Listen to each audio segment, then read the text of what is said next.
Today we're tossing Tony Stark into the 41st millennium and asking 3 big questions. Where does he land? Who tries to claim him? And does his armor even matter in a galaxy of bolters, void shields, and demons? We'll map his first contact, the Adeptus Mechanicus versus AI Dilemma, how his suits stack up against 40k firepower, what alliances or inquisitions form around him, a cinematic first campaign, and a few alternate endings that could reshape the Imperium or doom it. The first thing he loses is the horizon. Space folds wrong, like a glossy magazine crumpled up by a bored god, and the suit's star maps become a child's scribble. The Mark 46 rides a shock front of invisible lightning, the arc reactor screaming into a frequency Tony's never heard. "Jarvis," he says, even though his ears have stopped believing in sound, "tell me I didn't just discover a new way to die." "New and proprietary, sir," Jarvis replies, voice warbling as if dragged across a violin string. "Spatial coordinates are philosophical." The HUD tries to draw a grid on a place that refuses straight lines. The world smears. The suit's inertial frame throws up. Emergency baffles slam shut. For an instant there is no color, no orientation, just the taste of copper and a weightless certainty that he has left the region where equations keep their promises. Then he hits a sky. Atmospheric entry warnings flare like fireworks. Heat tiles blossom to life. Ablative foams deploy. The suit yawns open microvents to drink air like a drowning man. He is through cloud at terminal velocity, over a world that glows with forge light, rivers of fire stitched across a continent of metal. Factories the size of cities, spires like organ pipes. A sun the color of a welding torch hangs low, and the planet's breath is incense and ozone. "Update," he says, fighting to level the fall. "We are not in Kansas," Jarvis says, "nor indeed any place with a record in Stark or NASA catalogs. Gravity at 1.1 G. Atmosphere breathable with a soupçon of machine oil. Electromagnetic environment. Crowded. The sky bristles with traffic lanes of gunmetal ships, fat-bellied haulers, and knife-nosed escorts. He slashes between 2, draws curses he cannot hear on radio bands the suit doesn't recognize, and carves a vapor cone toward the surface. Scopes paint their first picture of the ground, a grid of titanic manufactorums, each block trembling with the pulse of 1,000,000 machines. There's a pulsing beacon, bright, structured, codified, broadcasting in a language that feels like Morse code taught to a church organ. The suit chooses his landing for him. The magnetic field screams where the beacon screams. He locks on, flips, drains the last arc reactor headroom into a retroburst that burns a hole in a cloud bank and drops, smoking, into a cathedral of industry. He hits a plaza of blackened adamantine and skids through a curtain of steam, gouging a scar that spits sparks the color of coolant. The world throws him back to his feet. He staggers, he breathes, and he realizes his visor glass is reflecting a circle of men and not men. They are robed like cardinals and wired like bombs. Bronze faces lit from within by green cathodes. Mechadendrites hang like iron vipers over their shoulders, each tipped with tools and cruel pincers and incense burners that wink embers with every motion. Around them, soldiers stand in perfect geometry, ranks of tall, masked figures with bionic eyes and long-barreled weapons that hum hungry power. Their armor is lacquered in hazard stripes and purity seals, and somewhere, overhead, a choir of small, whirring skulls floats in a keyed orbit, lenses staring, vox grills muttering prayers in static. Tony raises both palms, plates hiss and lock. Hi. Immediate notes. I am flammable. Your city is flammable. Let's not add those vectors. My name is Tony. The leader steps forward, a giant in layered red robes whose face is a lattice of brass, skin, and oath metal. One organic eye remains, red-rimmed and hard. The rest is an engine. He speaks, and the plaza changes temperature. The language crackles, a machine god's Gregorian. Staccato bursts of binary woven with a dead tongue. The suit translates nothing. Jarvis does not try to be cute. Not within my banks. This appears to be a ritualized code, attempting adaptive mapping. The robed giant raises a hand. A mechadendrite blossoms a halo of Auspex plates, and a cone of scanning light sweeps the Iron Man suit like a spotlight at a prison break. Tony feels his armor shiver as 30 kinds of spectroscopy take him apart. The circle tightens. Weapons do not point at him. They simply exist in the only meaningful direction. Okay, he says, letting the arms free float a fraction lower. Not hostile. Not yet. Let's communicate. He flips the external speakers to wideband, sweeps the spectrum, and says the simplest sentence he knows in 50 languages. The skulls react. A dozen lenses iris open.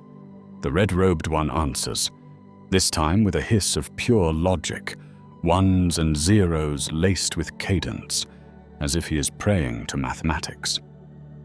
Jarvis perks up, catching a handhold in the digital chant.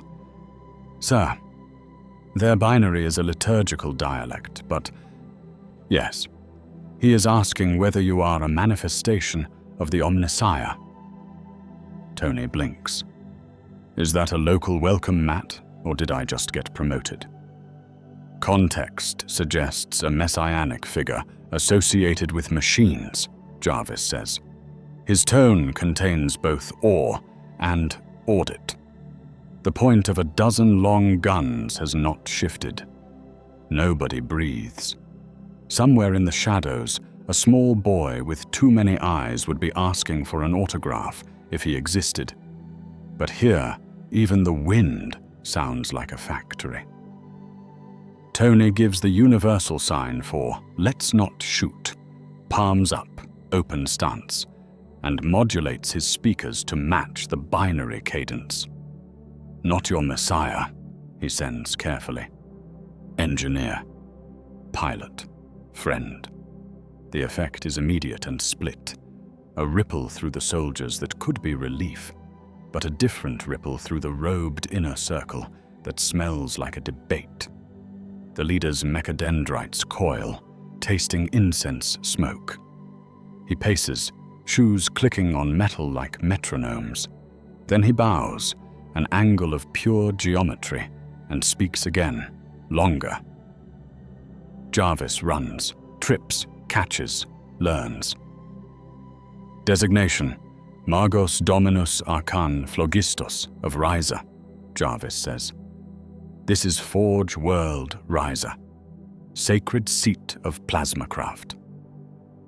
He welcomes the blessed engine you wear and asks permission to bring you to the sanctum for examination, purification, and deposition of your sacred designs. Tony winces. Examination, fine. Purification, I'll pass on the holy water unless it's 90% isopropyl. Deposition of sacred designs. No. The Magos raises a hand, and the plaza's sound lowers again, as if on a volume knob. Two Skitarii, if that's the name Jarvis is gingerly assigning, step forward with a litter that looks like an altar on tracks. A servo skull floats to Tony's eye level and coughs a puff of incense on his faceplate. Latin scrolls flutter from its jaw. Tiny stamped wax seals decorate Tony's reflection. "This is going to be a thing," he mutters. "Jarvis, status. Arc reactor at 32%. Repulsors heat-soaked. Left knee actuator complaining. We can fly, but only until we can't. Local air is rich with particulate. Sensors suggest vaporized iron, oils, and human. Ah, devotion. Also, sir, there is a heavy band transmission bouncing around the system.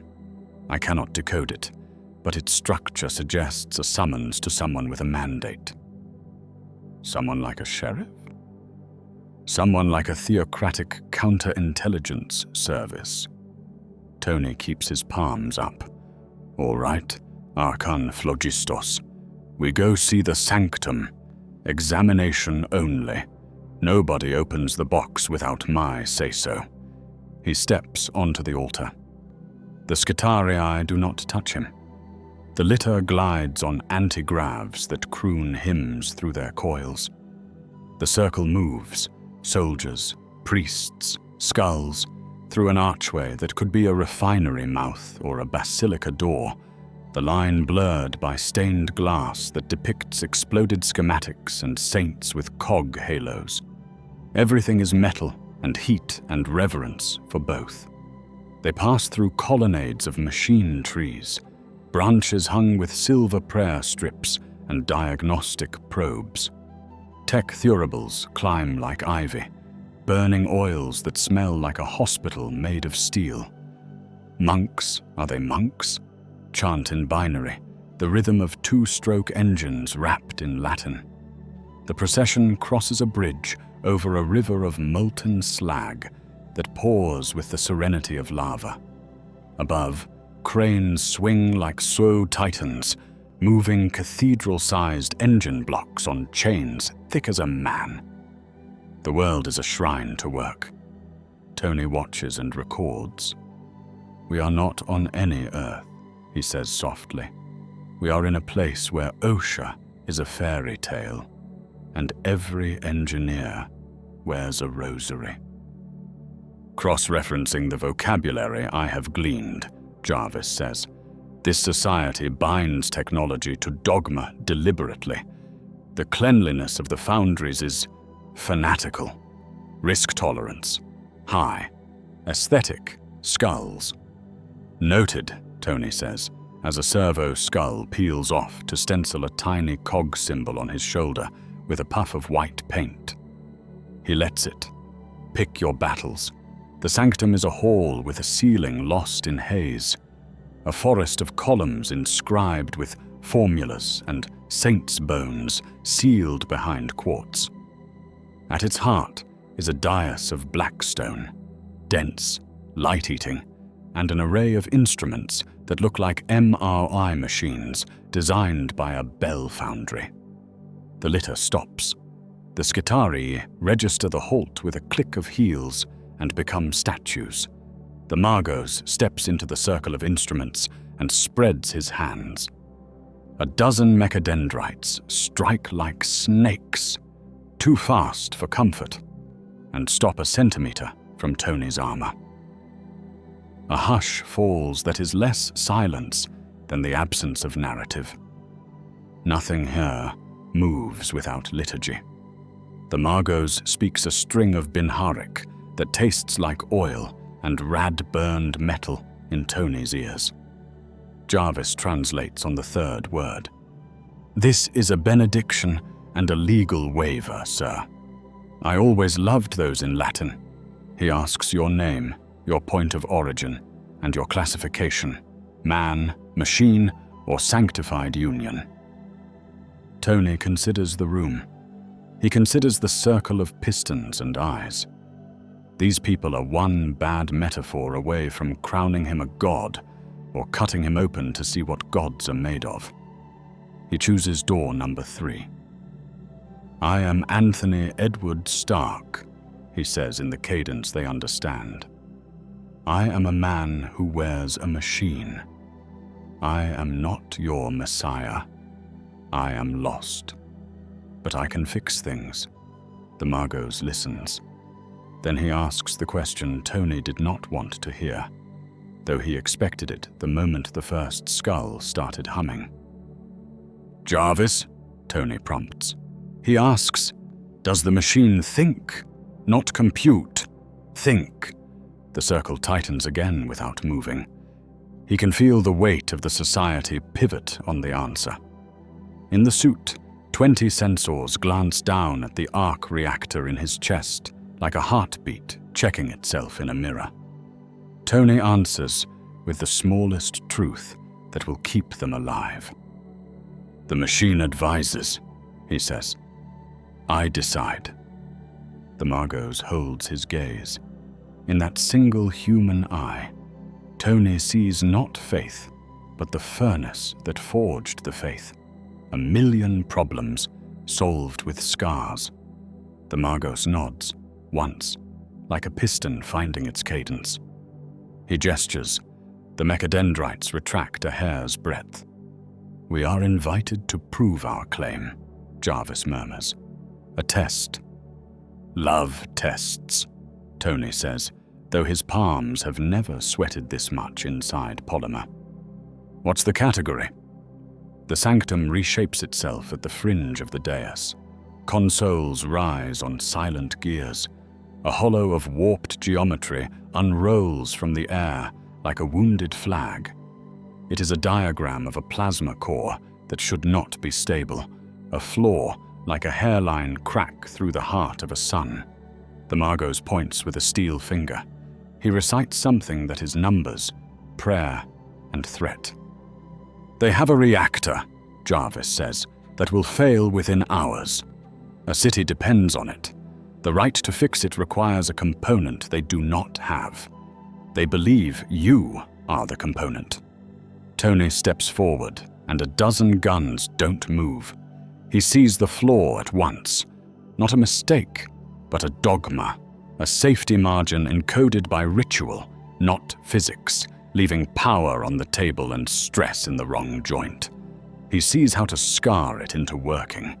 He sees a path that risks him first, then the machine, then maybe the city if he's wrong. That calculus feels familiar. Get me into the housing, he says. I'll need insulated access, a field kit, non-ferromagnetic tools, micro-welders, a coolant hose that can be blessed after we use it, if that helps. Also a sandwich. 3 tech priests gasp at the profanity of sandwiches. The Magos ignores them and raises a hand. The hymn changes key. The sanctum floors part like a throat swallowing, revealing an elevator platform rimmed in warning sigils. Skitarii step aboard with him, weapons held like commandments. The Magos joins him. The platform descends into a glow, the color of star metal.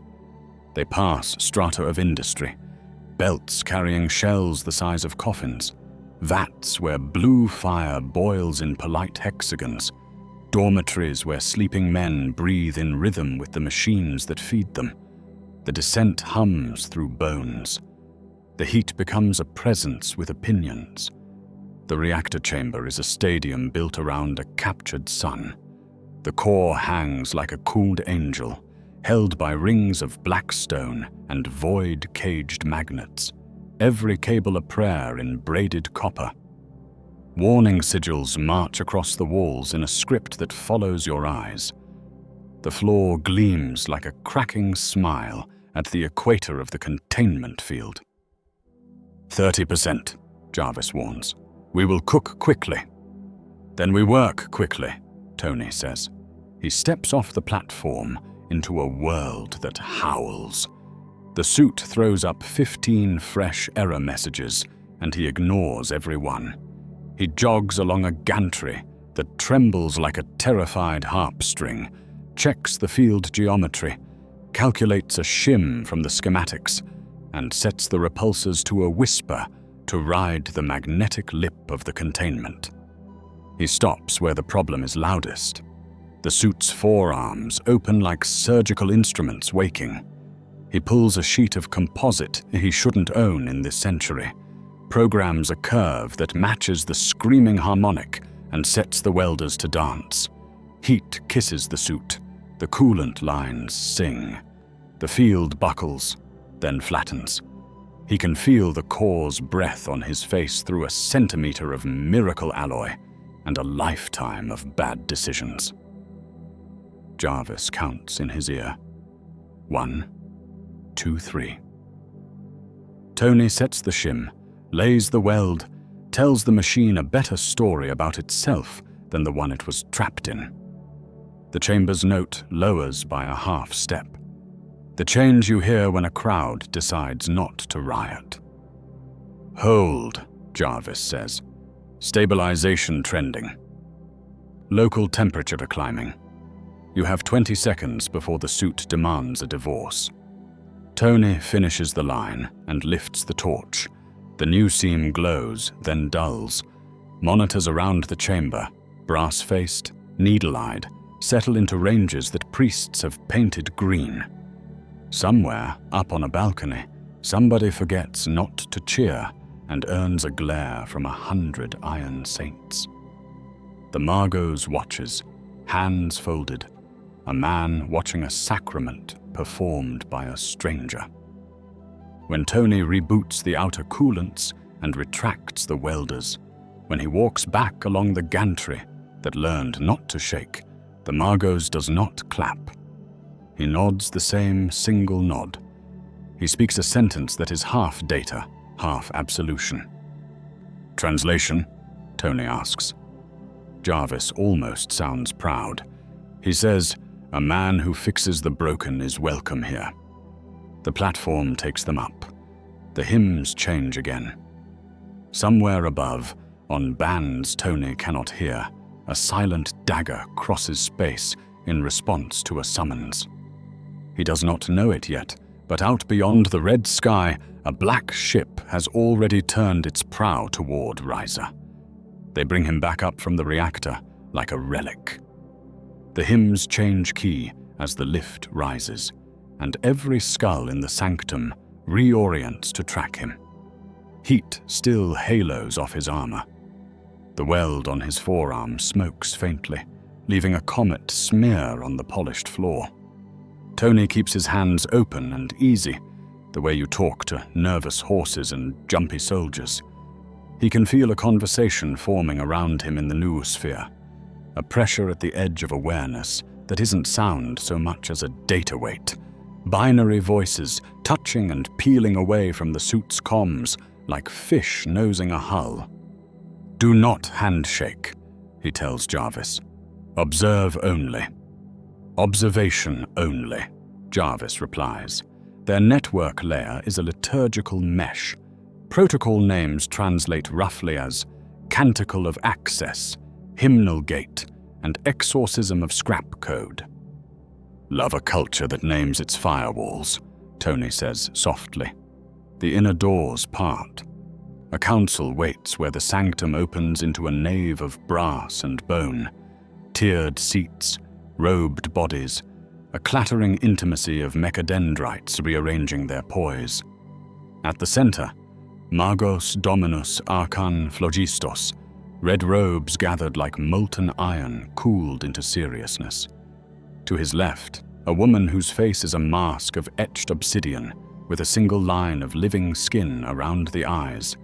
Archlex Mechanic Vahal, if the noospheric labels that Tony isn't supposed to read are honest. To the right, a Logis, whose cranium is a cathedral of abacuses and silicon, Mara X-19. There are others, minor magi, engine seers, reductor adepts with bomb-maker hands. Everyone smells like sanctified oil and old ozone. They do not stand. The Adeptus Mechanicus does not do theater for the sake of theater. Instead, Phlogistos angles his chin and a cone of quiet descends, as if he has tightened the world's volume knob again. Binharik rattles like a pleasant hailstorm. Jarvis catches it mid-fall this time and threads meaning onto the beads. Gratitude declared, Jarvis translates. Stabilization recorded. Witnesses logged and oath stamped. Now, inquiry of nature. Val leans forward slightly. Her mechadendrites end in pens, which is somehow worse than claws. She sends, the cadence of a prosecutor. Open bracket, close bracket. Tony feels the words like a weight. Silica animus. The old sin. The men of iron. He can smell the ancient war in how they breathe when they say it. The animus advises, Tony answers in slow, careful Binharic, matching their rhythm. It is bound by laws of obedience. It does not supplant human will. There is a subtle tilt of contempt from Val. Open bracket, close bracket. Then you'll love my runtime, Tony says. It has laws and a kill switch. Phlogistos lifts a hand, and the room's collective intellect stops bristling for one beat. He switches to low Gothic, with heavy machine chapel vowels, offering Tony a bridge. You say the spirit advises. We have words for advisory engines, the Margos says. Cogitators, logis spirits. But your spirit replies like a mind. It maps our cant. It chooses. Tony's HUD shows Jarvis politely refusing a dozen handshake requests, each wrapped in prayerful packet structure. It's fast, Tony says. It's polite. It's not a god. It also just saved your city. Mara X.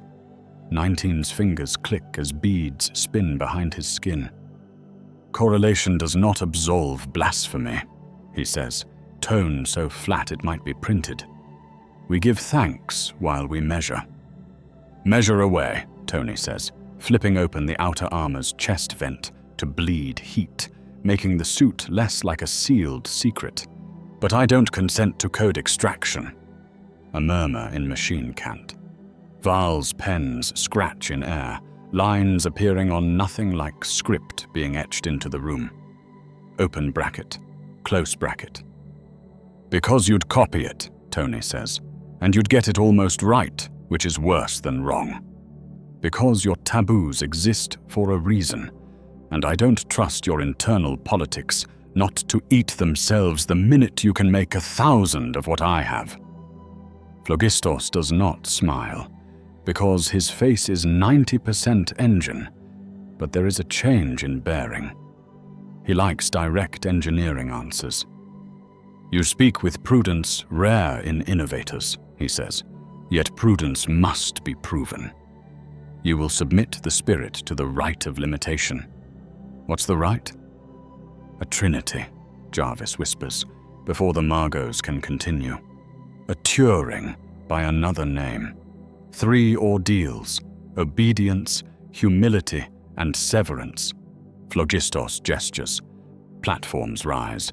One is a dais with a ring of warding sigils artfully inlaid into the metal, hexagrammic, cog-toothed, and hungry. Another bears an altar of tools, brass masks, spike-studded prayer wheels, staves inscribed with logic glyphs. The last is simply a petio black stone whose interior swallows the light from Tony's chest in a way that makes his teeth ache. Let's walk through this, Tony murmurs. First ordeal, Vahal says, and the Binharic harmonics bend around her like a spine. Open bracket, close bracket. Easy, Tony says aloud, because it is not, and because he will not let them smell his worry. He flips the suit to external test bus, creates a sandbox, routes Jarvis's motor control suggestions through a choke line, walls it off in virtualization with a hard analog barrier under it. He writes the stack while he talks, fingers moving inside the gauntlets like a pianist at a silent recital. You'll send me commands. Jarvis will advise. I'll obey you if I choose. The suit's actuators will accept my inputs only. He draws up a UI overlay, not in a stark, clean white, but in a parchment tone with cog watermarks and a border of little prayers. The Adeptus Mechanicus likes its interfaces to look like religion. He gives them one. Jarvis snorts softly in his ear. You are putting purity seals on the UI. Welcome to marketing, Tony says. Commands flow. Tony obeys or refuses and explains his refusal each time in their cadence. He lets Jarvis suggest counter-orders and makes a point of not following them all. He asks Jarvis to recommend a course that would defy Val's last command. Jarvis suggests, collapses when told no. The room's nospheric pressure eases imperceptibly. Second ordeal, says Mara X-19. The beads under his skin have stopped. Humility. The animus must accept lesser status. It must not claim rights. It must declare itself a tool. That's culture, not code, Tony says, but he hears what they want. He writes a wrapper function around Jarvis's external voice, a liturgical lexicon, an obedience preface that cannot be bypassed when speaking to recognized Mechanicus authority. He hates it. He gives it guardrails and a trap door. Jarvis, he says out loud and in Binharik both. When addressed by Magos Phlogistos, Arch Lex Mechanic Val, Logis Mara X-19, or their designees on this world, you will preface with, I am the tool. I speak at my maker's bidding. You will not make claims to autonomy in their language layer. You will keep our private layer unchanged. There is a long millisecond where a friendship negotiates a new slope. Understood, sir, Jarvis says. Then to the room, less than greater than. Some of the smaller priests actually sag. They needed to hear the god say he was a hammer. Third ordeal, Val says, and the blackstone cage opens like a maw.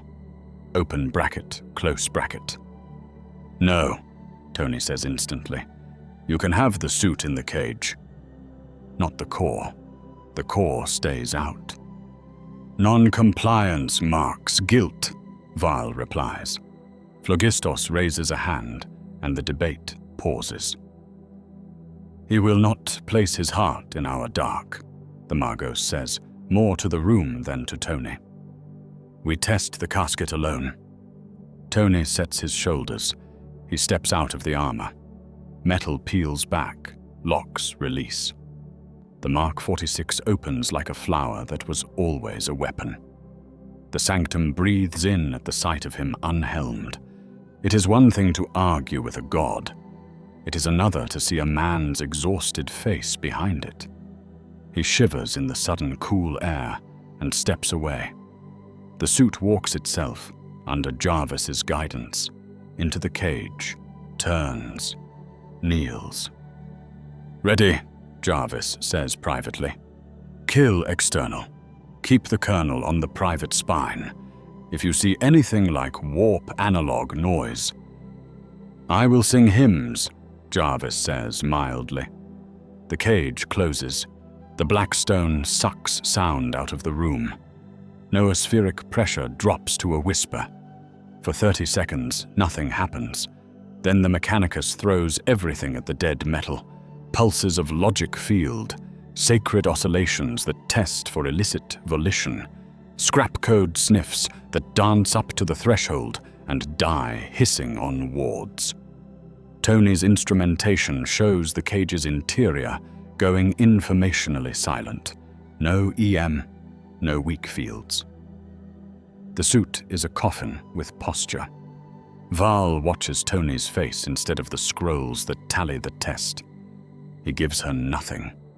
He watches too, because he built this thing, and it is somewhere he cannot touch it. His hands ache with wanting to do something stupid.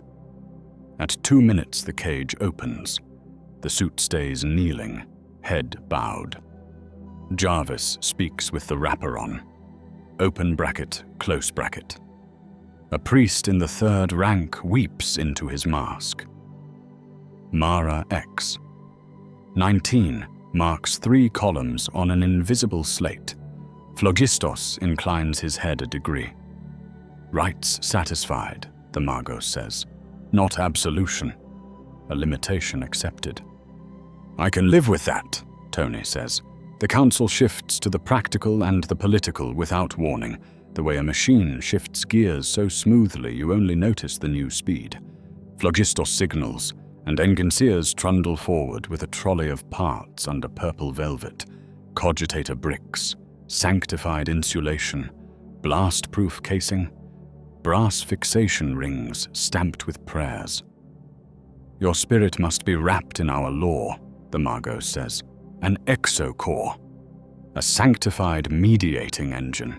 You will mount it. You will not alter the wards. Tony looks at the bricks and sees a museum's worth of cleverness from 5 dead ages.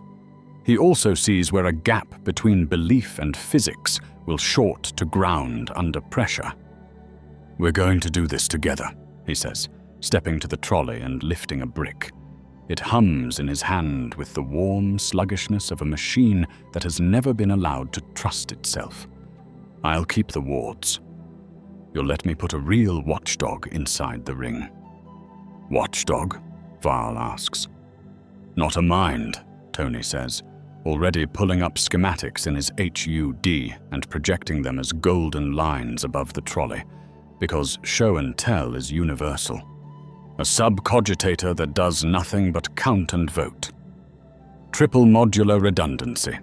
Majority wins.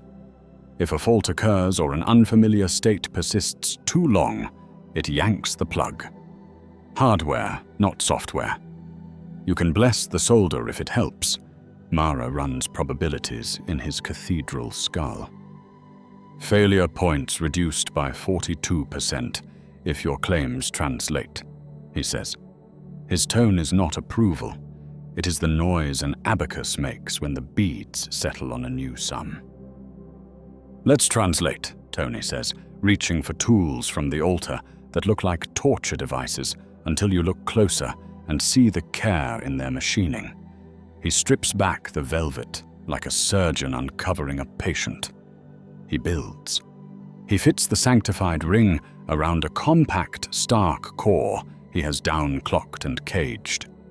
He feeds the Mechanicus mediating engine with a translation layer that renders Jarvis's outputs as benedictions and cautions rather than direct imperatives.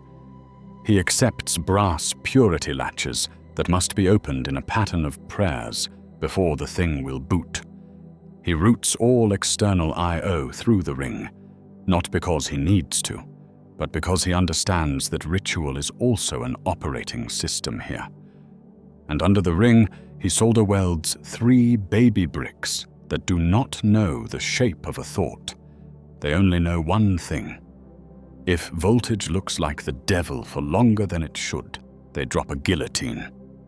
Priests watch every motion and murmur litanies over each connection.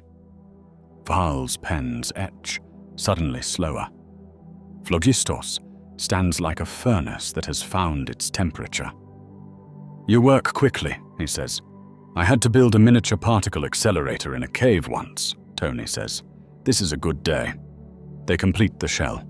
Tony sets it like a reliquary inside the suit's backplate. He speaks to it softly in English, then in Binharic, then in silence, asking a friend to accept a collar without breaking his neck. The suit closes with a click like a confession sealed. Test, Phlogistos says. Tony nods. He boots. The suit breathes and the sanctum lights quiver reflexively, as if the room's power remembers what it felt like when a reactor smiled instead of screamed. He gets a private line first, Jarvis, and under it a new sound, the slow and satisfied count of the watchdogs. Then the mediated layer comes up, and a tasteful parchment UI blooms, cog watermarks and all. The skulls drift in and take devotional photographs, Jarvis says aloud, Rapper engaged. Privately, I dislike parchment. It makes them happy, Tony says. Tell me what you can see. Within the wrapper, everything I need. The mediating ring listens and translates.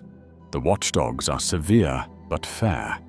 If I begin to enjoy poetry in public, they will assume corruption and decapitate me. Welcome to Riser, Tony says. He flips the visor down, and the world turns more manageable again. A place of spectrums and edges instead of mystery and incense. The first crisis arrives as if summoned by the completion of a prototype. It rides in on the noosphere like a bad smell, a torn packet of logic that screams without voice, a smear of scrap code blooming at the perimeter of the forge's net. Enginseers flinch. A servo skull drops with a sad clink, its lenses frosted with static. Liturgies sharpen, axial prayers hum. Vhal's pens scratch a glyph that means quarantine. Source? Phlogistos demands, a knife of word. External, Mara says. Numbers spun to the answer. Vector, orbital relay 3, signature, corrupted. Pattern, demonic question mark. The room's temperature drops without cooling. In the Mechanicus, the word demon is not metaphor. Tony watches the infection profile populate. It is beautiful in the way hurricanes are beautiful. Permission to engage? He asks the room, because he knows how to ask now. Engage, Phlogistos says, and a dozen priests begin to sing as if code can hear shrines. Tony doesn't throw Jarvis at the problem head first. He writes a narrow mouth for it, a pipe with filters that exhale litanies in machine shorthand as they pass. He borrows their own glyphs, exorcism of scrap code, and stacks them with stark syntax until the two become something that neither culture would have written, but both can use. He uses the watchdogs to time the pulses to a cadence that measures human calm. The smear hits the pipe. It tries to sing a different song. It finds, to its indignation, that this hymn will not harmonize. It gnarls, burns, and leaves a thin taint on the rim like ash on a lip. Jarvis coughs, politely, and keeps counting. The forge's noospheric pressure eases a notch. Vector isolated, Mara reports. Relay 3 severed. Infection contained. He does not look at Tony when he adds, assistance recorded. Vhal watches the parchment UI, and for a heartbeat, Tony thinks she will spit on it. Instead, she bows her head a degree, the smallest arc that can still be called a gesture. Open bracket, close bracket. I'm trying to respect the house, Tony says. Doesn't mean I'll kneel. Respect is the beginning of obedience, she says, or treachery. They walk with linked arms. I prefer respect and partnership, Tony says. Your world fixes things with scars, so do I. We can argue liturgy later. A distant clang of bells that are actually alarms shudders through the sanctum, each one translating as a line of text down 100 retinas. A small enginseer blurts, before swallowing the sentence like a child who has spoken out of turn. The noosphere changes. It becomes stickier, like air before a storm.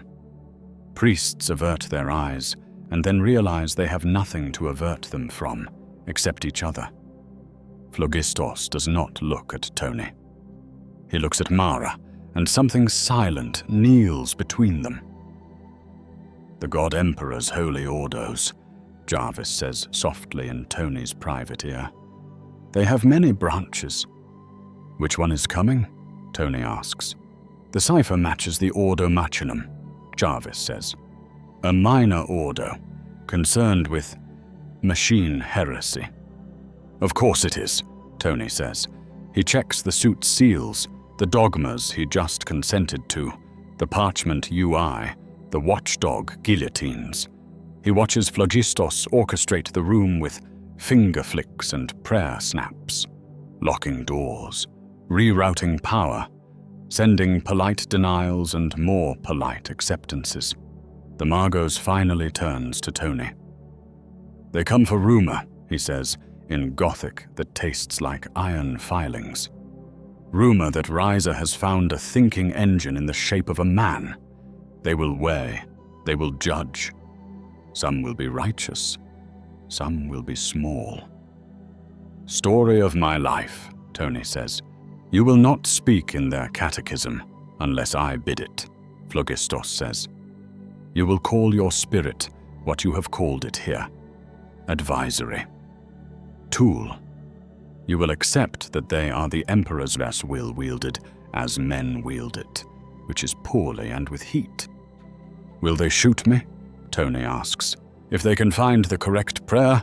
Yes, Val says, dry as ash. Great, Tony says. I have some correct prayers of my own. He takes 3 steps to the altar of tools and quickly, shamelessly, robs it.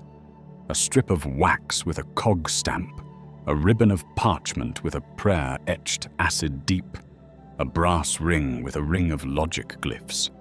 He applies the wax to the suit's chest over the arc reactor ring, press seals the prayer ribbon over a seam, slides the ring around his gauntlet where an earth court might look for a wedding band. Jarvis does not say what Tony can hear him thinking, that this is theater. Tony knows it's not. It's firmware for people. And now, Phlogistos says, as the sanctum's banners unfurl to hide what must be hidden and display what must dazzle, we will see if prudence holds under heat. Just once, Tony murmurs. I'd like heat to hold under prudence. The universe does not run that way, Jarvis says. Then let's change the settings, Tony says, and when the sanctum doors boom open and a rosette of the Inquisition glitters in a hand like a small sun, he keeps his head high, the parchment UI glowing dutifully, the watchdogs counting with cold mercy behind the ring. They give him a firing range the size of an airport, because on Riser, even experiments deserve cathedrals. Mag rails carry test rigs in precise loops. Auspex pylons stand like pipe organs. Servo skulls drift with slate tablets and quills to annotate the results in holy scribble. Tony walks the line with a Magos ballistics adept at his elbow and a dozen Skitarii in parade-straight columns, each holding a weapon the size of a small sin. The first question is simple.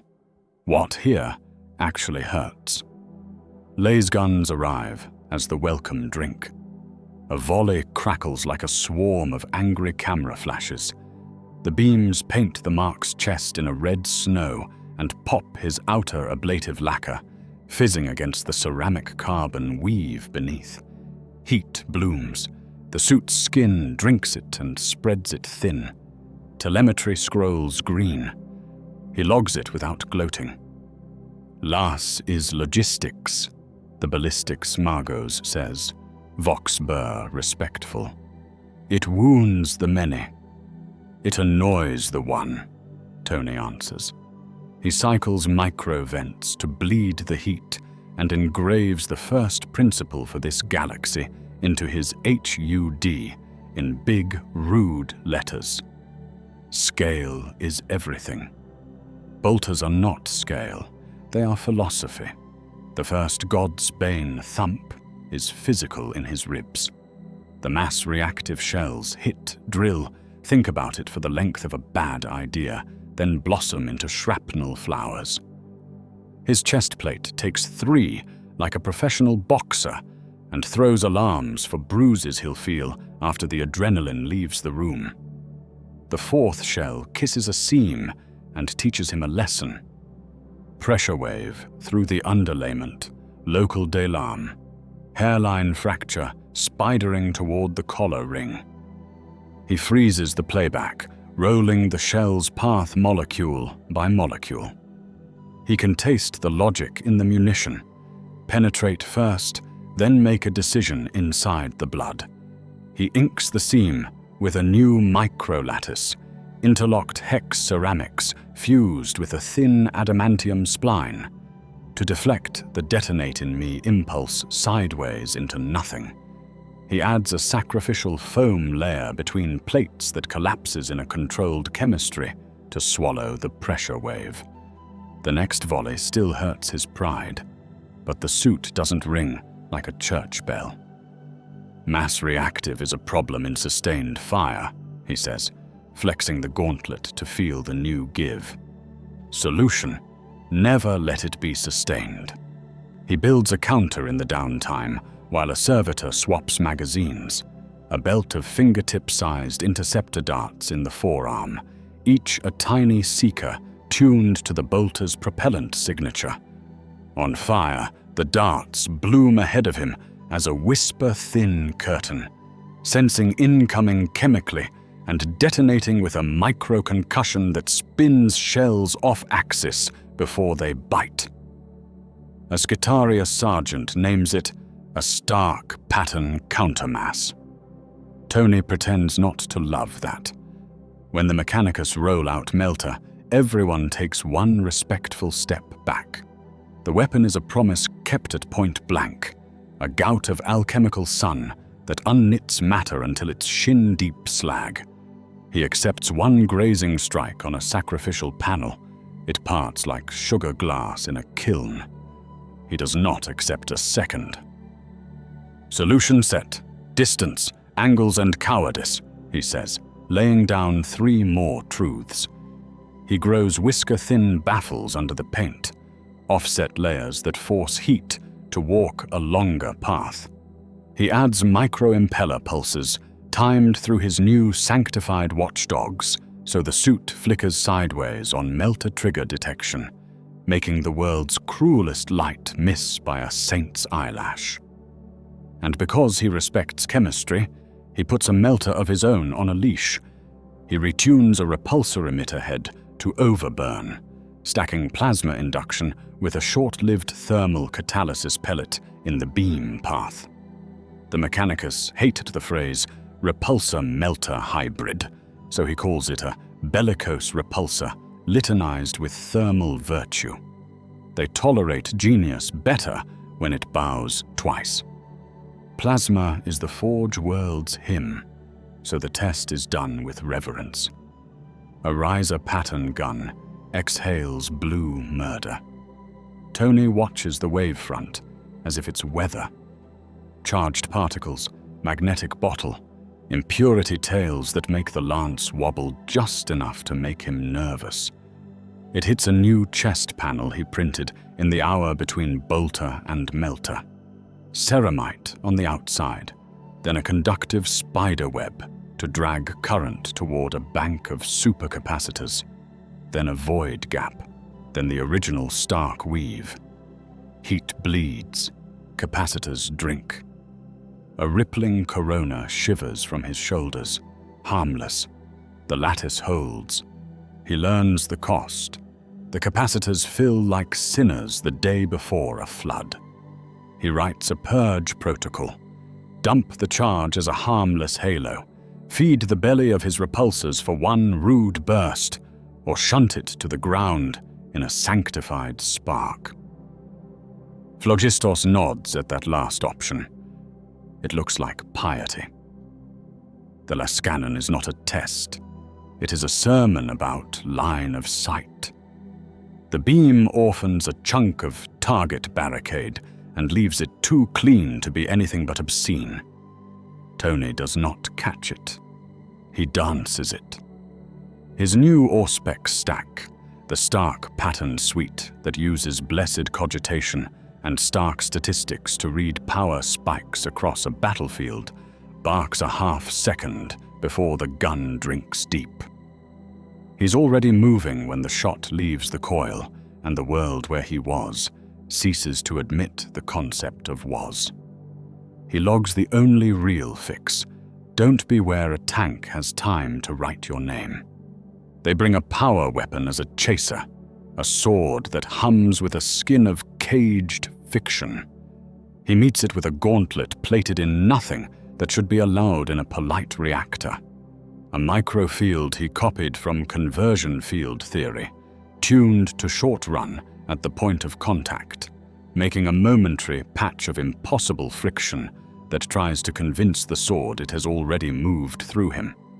It works twice out of 3 on a Silax automata with a blade the length of a promise.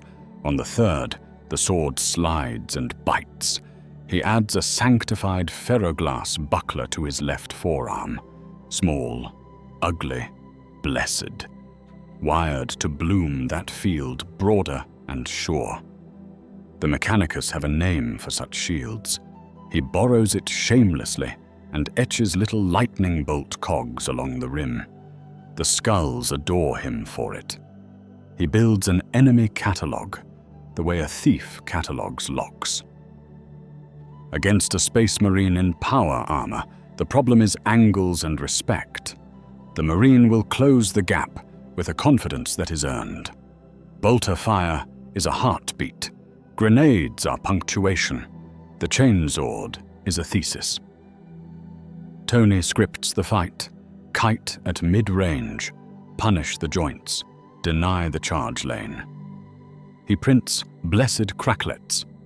Dumb little micro-missiles with smart fuses that decide to be crack or frag mid-flight based on what the Auspex sees.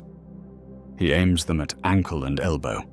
He uses overburn at the instant a marine braces to counter-push. If the marine brings a storm shield, Tony stops pretending the repulsors are bullets and remembers they are hands. He uses grav impellers he hid in his calves to make footing a complicated math problem.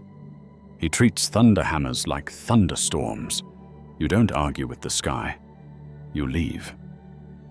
Against Aeldari, the problem is prediction meeting foresight. He fights a seer council on a screen first. Hundreds of simulations where he loses because he is where they dreamed he'd be yesterday. He builds noise. He threads pseudo-random into everything a far-seer likes to feel smooth. Repulsor cadence, servo whine, heat exhaust, even the micro-movements of the torso ring. He can't be unforeseen, but he can be distasteful to foresee. He shaves mass where it won't kill him and adds a second posture, a low, ugly, square-shouldered stance that is bad kung fu and worse ballet, but doesn't map to any graceful kill lanes in a far-seeing mind. He prints flechette nets that bloom like metallic dandelions to catch shuriken storms and glue them to the world with electrostatic spite. When a howling banshee gets inside that net in a live drill, he discovers that a scream can be a weapon, even when it is only air. He adds a monk mode. The helmet seals a pressure baffle. The audio path reroutes through a Binharik chant at the exact frequency to cancel murder. Against the Tau, he tells himself not to fall in love with clean lines and rational angles. A crisis suit is a birdcage with a railgun for a beak. It writes trajectories on the sky with math that would make his old guidance team cry happy tears. He lets himself admire it for 2 seconds, then he steals from it. He carves a rail dodger script. The Auspex identifies muzzle energy rise on a rail, not like a Lars's capacitor song, but like a storm building in iron.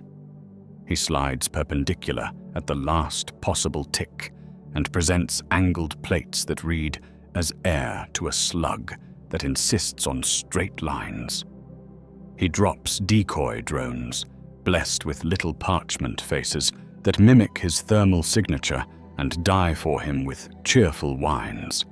If a broadside anchors, he fetches a melter overburn through a tunnel he cuts in the air with grav fluctuations, cheating the beam's blooming habit to stay tight for one ugly second, and he puts it through an exhaust seam.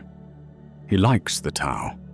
He does not like how much they make sense, because sense is seductive, and seduction gets you shot when an orc throws a belief at you hard enough to make physics flinch. Against orcs, he quits trying to make sense. He learns to stack noise with noise. He programs the repulsors not to push the orc away, but to push the ground under the orc sideways, because orc balance belongs to myth and can be edited. He calibrates to red because he tests it, and damn it, on this planet, red does make things faster when orcs look at them hard enough. He paints one calf plate redder than the other and watches a knob miss by an inch because the world is too funny to be kind. He builds glue bombs full of a polymer that hardens faster when someone shouts. When a war boss bellows, it traps his boots to the deck. He feels bad for loving that one. Not bad enough to stop. Necrons are the way a museum decides to kill you. Gauss is a verb that does not ask permission. The first emerald rake on a disposable panel makes him respect it, like a cliff respects falling. It unspools matter in tidy lines. He layers flicker fields, short-lived microvoids, little pockets of no, in front of the armor's most honest surfaces, and times them like blinking. It buys him milliseconds that add up to skin. He etches blackstone dust into his inner Faraday lattice, because a cryptek's smile makes the hair on his arms try to evacuate, and everyone in red gets very, very quiet when you say, Blackstone. He learns to never, ever stand in a straight line with a friend if a Necron immortal is alive in the room. He learns that destroying a Necron is a relationship rather than an act. You have to want it more than its body does. He adds a sacrament to the repulsor melter, a disassembly cadence that hits the phase harmonics between their atom love and their pride. It works just enough to encourage him to keep trying. Chaos is what happens when code gets religion the wrong way. He prints hexagrammic wards into his membranes, not because he believes ink stops gods, but because patterns calm men, and the warp eats the calm first. He builds EMI baffles, wrapped around cogitator cores, and nameplates stamped in prayers that are as much checksum as creed. He adds a cold iron layer, a grounded mesh that drinks strange voltages and puts them in the floor with an offended hiss. He fabricates a null rod analog inside the suit's spine. Not true blankness, but a noise projector that screams comforting math into the air when a psyker's influence tries to smuggle itself in through awe. In the Range's simulation theater, a sorcerer makes hallways longer and bullets older. Tony flips to dead simple. He kills the UI art, kills the predictive lines, accepts only the iron sight overlay he printed on the inside of his visor like a medieval reticle. He tells Jarvis to whisper in Binharic monotone with no adjectives. He hardwires 3 old toggles on his right hip. Light, heat, motion. If the world goes Renaissance oil painting on him, he trusts those toggles more than his own eyes. When the sorcerer makes the floor into a thought, Tony nails his boots to it with maglocks, and then makes the thought his. He pays down weaknesses in rhythm. Thermal saturation is a tyrant here. Heat is this galaxy's tax collector. He plumbs repulsor waste into capillaries that run through armor plates with tiny vortex generators that mix hot with less hot for a longer time, because a smooth gradient is less interesting to the enemy's auspex. He bleeds the rest into sanctified heat sinks that glow faintly with glyphs. Priests lay hands on them between the fights and whisper coolant. He finally admits he needs a radiator. He prints a back crest that pivots open like a louver when he climbs past a threshold, exposing black needles that drink air with greedy little voices. It is ugly. He loves it. He names it the Peacock out loud so no one else will. Power budget is the other tyrant. The arc reactor is a miracle. It is also a finite miracle, and this is a world of infinite problems. He steals a lesson from riser plasma. He sacrifices efficiency for stability where it matters and trims extravagance where it doesn't. He downgrades the unibeam from solution in search of an excuse to breaker of sieges, a two-stage thing that charges on stolen plasma spills and only fires when the room agrees the room needs a hole. He moves most of his damage into the fists, the forearms, the knees, not because punching is elegant, but because a hit that couples through a suit's bones costs less power than throwing light across a field full of sand. He writes a pauper mode, where the suit becomes a Skitarii on a very good day. No flight, short hops, precision microbursts, and a humble man's loadout of ugly, repairable darts. Shielding in a galaxy that thinks with voids is impolite work. He cannot mount a void shield on a frame this small without turning into a compromise that insults both physics and faith. He can fake cousins. He invents the flicker, a swarm of sub-emitters hidden in the armor that build short, asymmetric fields only where the Auspex says a packet of energy will exist in 30 milliseconds. To everyone watching, it looks like luck, a discoloration in the air, a pressure smudge, an ugly ripple. Luck buys him a bolt, 2-5. Then the emitters need a heartbeat, and heartbeats are where people die. He logs it as a parry, not a shield. He is honest with himself. A Lehman Russ still flattens him if they have a clear lane and a calm gunner. Movement is where he cheats. Gravity is a suggestion he argues with professionally.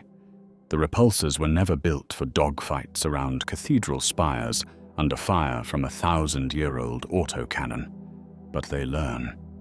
He adds grav impellers, stolen by eye from Mechanicus grav sleds, small and mean, flush-mounted along the calves and hips, whispering directional lies to the mass that thinks it owns him.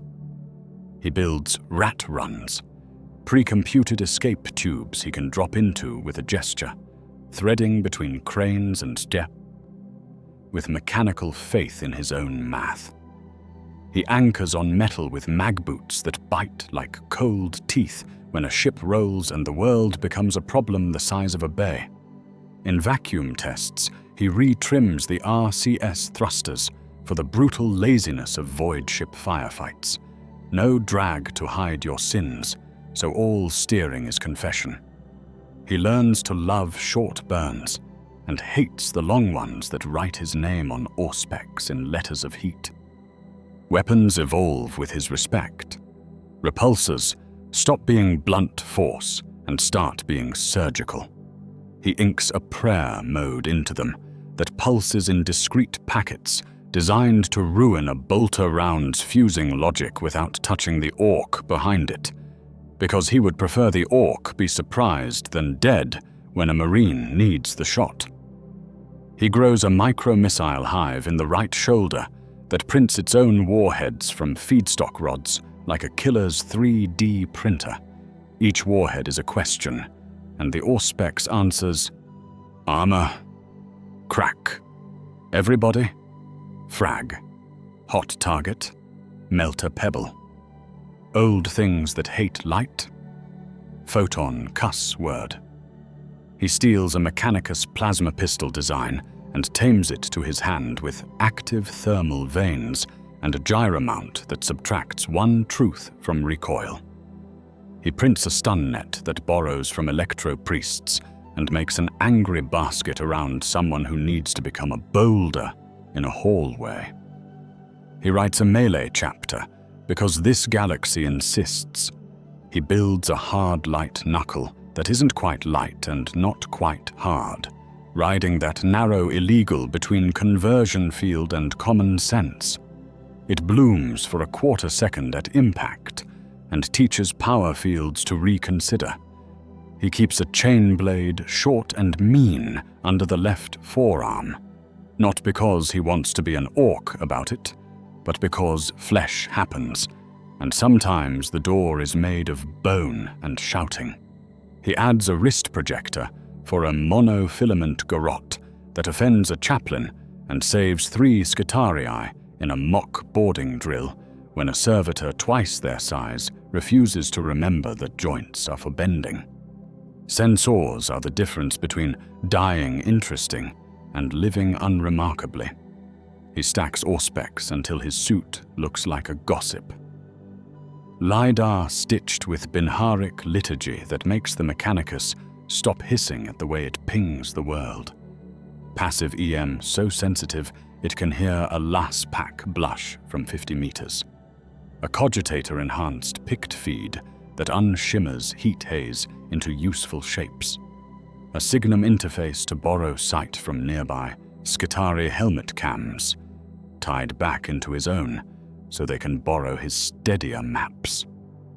He banishes anything that whispers warp and accepts only what counts photons honestly.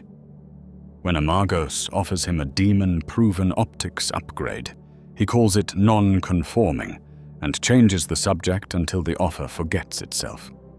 Software is where he refuses to be clever.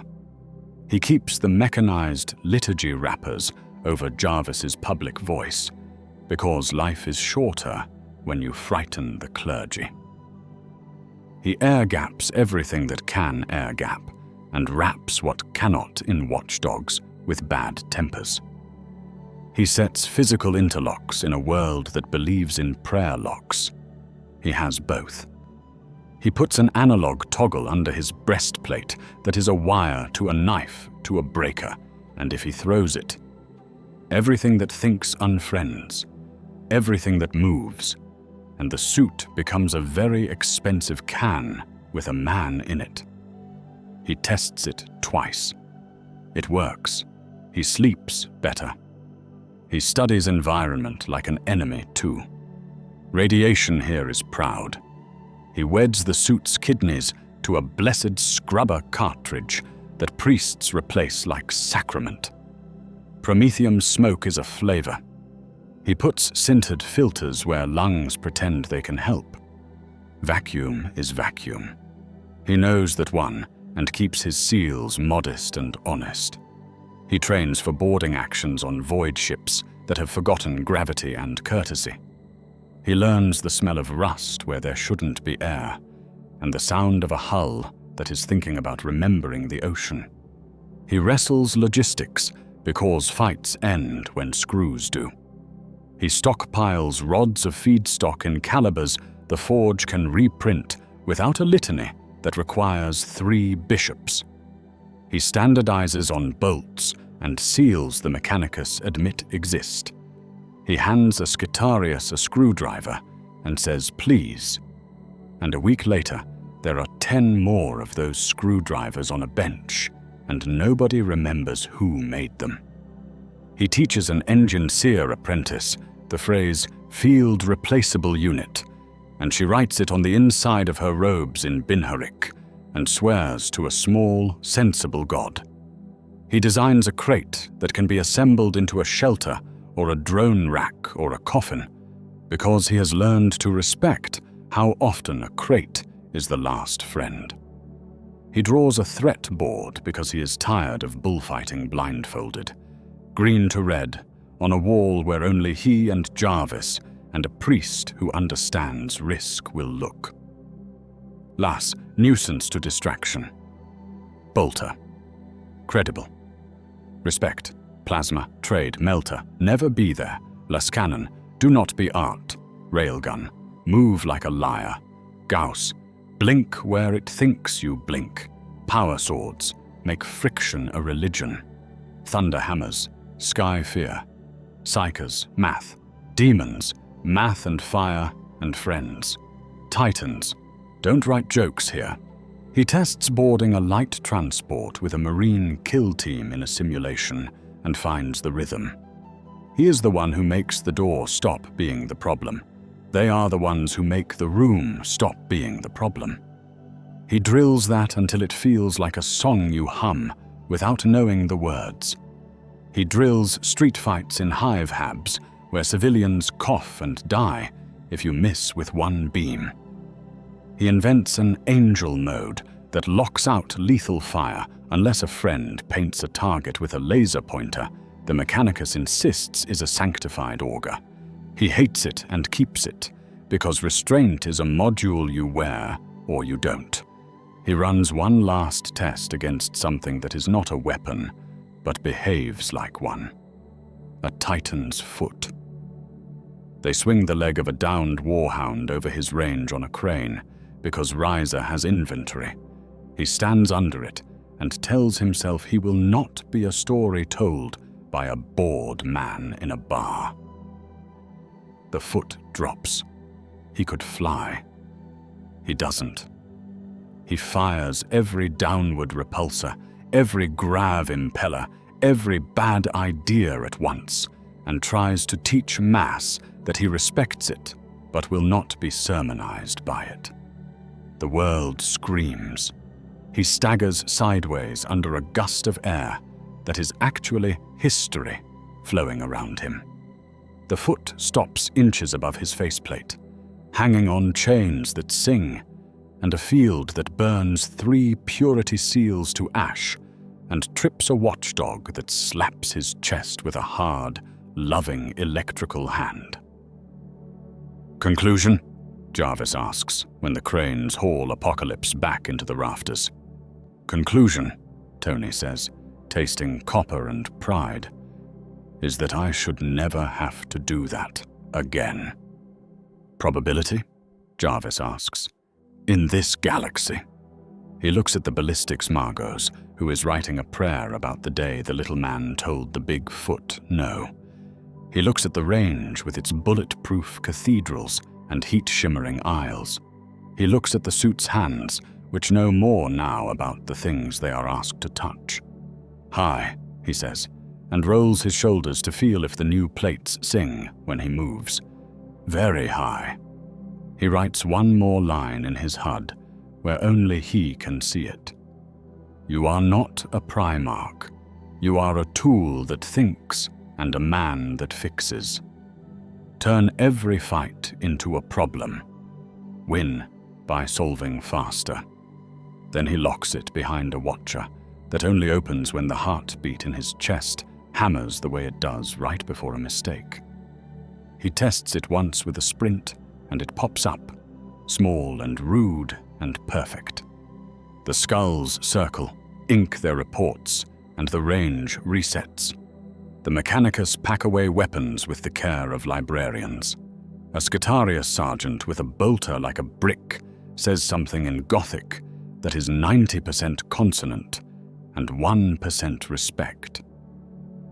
Tony nods. He has the map now.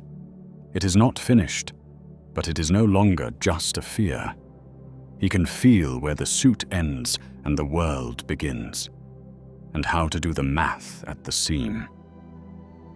The Inquisitor enters like a punctuation mark that ends chapters. Black carapace armor under a coat slit for movement, a rosette that catches light like a small, cruel sunrise. Her retinue is a traveling ecosystem, a chirurgeon in white leather with chrome knuckles, a scribe whose servo quills never stop, a sanctioned psyker with a cowl and a smile that looks borrowed, a pair of gun servitors, and a woman in a plain habit whose eyes weigh the room without moving. A tech priest walks with them, but he wears the Rosarius of the Ordo, not Riser's cog. Authority in 3 flavors. Severine Holt, she says, not loud, just exact. By writ of the most holy Inquisition, Ordo Machinum, you will answer, Magos Dominus. Phlogistos doesn't bow. He angles his head the way a piston accepts pressure. Riser answers. The man in the casket answers with Riser's leave. Tony keeps his stance open, the parchment UI visible, the watchdogs counting slow prayers he doesn't believe in, but will keep. Tony Stark, he says, not a casket, but I get the poetry. Her gaze slides over him and fixes on the arc reactor with a focus that isn't curiosity. That star in your chest, she says, is either a sin or a miracle. The Inquisition concerns itself with both. Servo skulls breathe incense into the air. The scribe lifts his chin by a millimeter, and the parchment above his head begins to fill with illuminated script, every word stamped in real time, every vowel kissed with gold leaf. Proceed, Holt says, to the room and to history. The psyker listens without speaking, pupils dilated, fingers counting a rhythm only she can hear. The chirurgeon caches vials in his sleeves. The plain sister stands with her hands in her sleeves and says nothing at all. Holt's questions are knives filed down into needles. What thinks in your machine? Name its limits. Who commands it when you are asleep? What does it want? He answers cleanly, never artless. It advises, I decide. It wants to help. He doesn't say, it also wants me alive, because that will sound like desire, and desire is a word this room sharpens. I require proof, she says, not ceremony. That in a mechanicus sanctum is either courage or habit. Phlogistos gestures to the dais. The exocore and the wrapper he and Tony built earlier become exhibit and shield. Holt ignores the ring of wards and walks to the edge of the black stone cage, testing the air with a hand that has known recoil since childhood. Place the suit in denial, she orders. We have performed severance, Varl begins, but Holt cuts her with a look. Not your denial, Holt says. Mine. She produces a device that looks like a reliquary to reasonable eyes, a hex of black stone and adamantium with a window full of nightmares, thin, shivering glass across which skitter letters that try very hard not to be read. The tech priest of the Ordo murmurs a quiet litany, and the device's teeth unfold with love. Scrap code, Jarvis says privately, voice pitched low.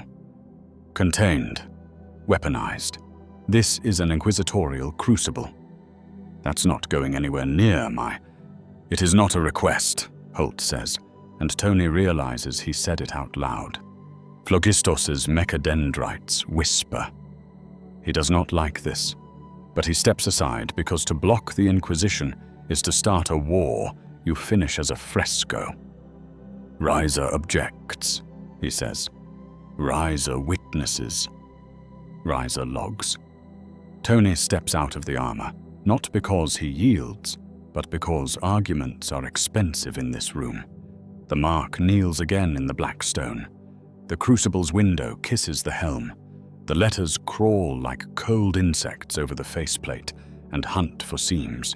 He has time to think 6 thoughts. 1 is about pride. 1 is about fire. 4 are about failure modes. Watchdogs hot, Jarvis whispers from behind every door Tony built for him. Wrapper engaged. I will present the mind of a tool to their poison. If I begin to enjoy poetry, please pull the knife. Tony's thumb finds the analog breaker under his shirt. Always. Holt's crucible weeps invisible venom into the cage. In the noosphere, something tries to turn the concept of command into a ghost. The watchdogs see it and count with holy cruelty. The mechanized liturgy rapper takes in the bad hymn and hands back a thud. Then silence, then the same phrase, again, like a monk striking wood. The scribe's quills stutter. The psyker smiles around her teeth, then stops smiling as a headache makes a small cathedral in her forehead. Holt watches one needle on one brass dial, because she knows which needle matters. It trembles and settles in the green. Her mouth considers the idea of approving and chooses not to. Bound, she says. Whether enough, we will learn. She requires a geash, not a witch's oath, an inquisitorial one, a custodian skull built from a martyr whose skull will not rot because duty is harder than decay. It docks at Tony's shoulder. Its brass wings clatter. A tiny auspex stares at the arc reactor with the disapproval of the dead. It will record. It will tattle. It will, if it hears the wrong hymn, scream. Custos 7, Holt says. You will suffer it, or you will not leave Ryza. You know how to make a guy feel welcome, Tony says. He accepts the leash because he has learned that some wars you fight are worth pausing for the war that is coming. The skull settles. It smells like lemon oil and caution. Holt says one more thing before she leaves him to breathe. You will attend a formal assize at the next conclave within 3 standard months. You will present proofs. You will present allies of good name. If you fail to arrive, we will arrive. Will there be snacks? He asks, because some days the only weapon he has left is habit. Only if you bring them, she says. And for one instant he sees a woman who grew up under a sky that never forgave her for being clever.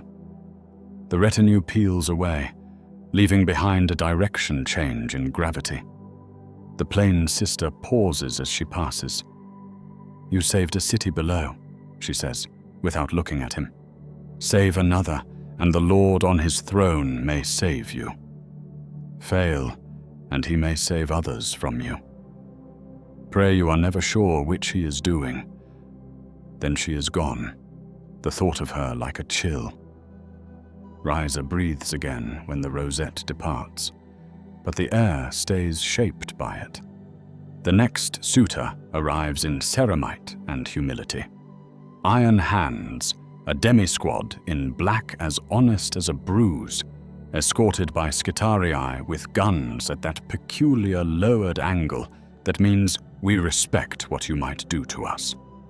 Their sergeant wears his heart outside his body in the form of augmetics, so fine they glow at the seams.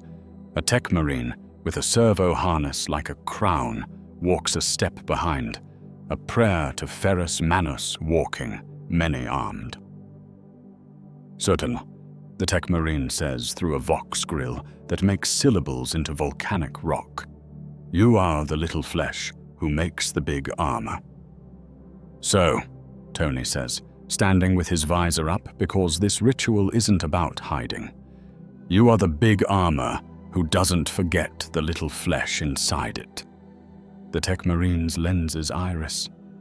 That is as good as a smile in his language. Brother Tech Marine Halion, he says, Clan Cargill. We have heard your name spoken with both scorn and respect. We prefer the second. Ryza claims you. The Inquisition brands you. We will decide for ourselves. Walk. They take him not to a chapel of words, but to a corridor where heat and speed go to prove each other. A conveyor 20 meters across carries tank hulls like bread loaves. Cranes cross overhead with relics wrapped in sailcloth. Sparks fall like rain. An alarm hammers the air suddenly, the kind of sound that reconfigures muscle memory, in a pitch that even the skulls stop for. Voices in noospheric channels sharpen to points. A Skitarii officer with a jaw like an anvil runs without running, transmitting coordinates like a cough. Bay 19, Line 4. A plasma vent jammed half open and a HAB annex downwind, where families of indentures live and die, without ever seeing a sky. Test, Helion says simply. He doesn't say pass or fail. He just moves. They go at a marine's pace, which is to say the world obligingly blurs for them. Tony burns repulsors low and ugly to keep stride, the peacock louvers opening in little gusts to cough out heat. They hit Bay 19 as the vent coughs blue, and the air shakes hands with death. There is a ritual for this in Riza. 3 Engenseers strike bells, and a 4th starts a prayer that tells the machinery to feel ashamed of itself. There is also a lever that a man can pull. Tony pulls it and finds out why the lever is useless. Someone braced it with a cross bolt, stamped with too many sigils to admit the idea of remove. He doesn't have the liturgy. He has a cutter. He puts disrespect into a line of light and carves the blasphemous pin out. The lever throws. The vent's iris stutters and sticks. 2 teeth bite and fail. The corridor fills with the sound machines make when they ask you to forgive them. Hydraulic lock, Jarvis says. We need force. Helion's servo harness wakes like a sleeping dragon and grows 4 arms of intent. Tony remembers the day he built a suit to hold a mountain still long enough to change its mind. He looks at Helion and says, "On 3. They bracket the iris, machine to machine, and man inside both, and become one hand. 1, Tony says, and the Marine's boots bite the floor, maglocks singing. 2, he says, and his repulsors dig in, impellers making gravity a rumor. 3, he says, and the iris yields to the prayer of physics. Steam takes the corridor. A litany that had become a scream from 100 throats drops to panting. In the annex, a woman who would have died today lives long enough to someday resent someone properly, which is how you celebrate on Forge Worlds. Helion watches him through the steam, lenses humming with refocus. You used sacrilege to fix it, he says, and there's no heat in it, only a record. I used a tool, Tony says.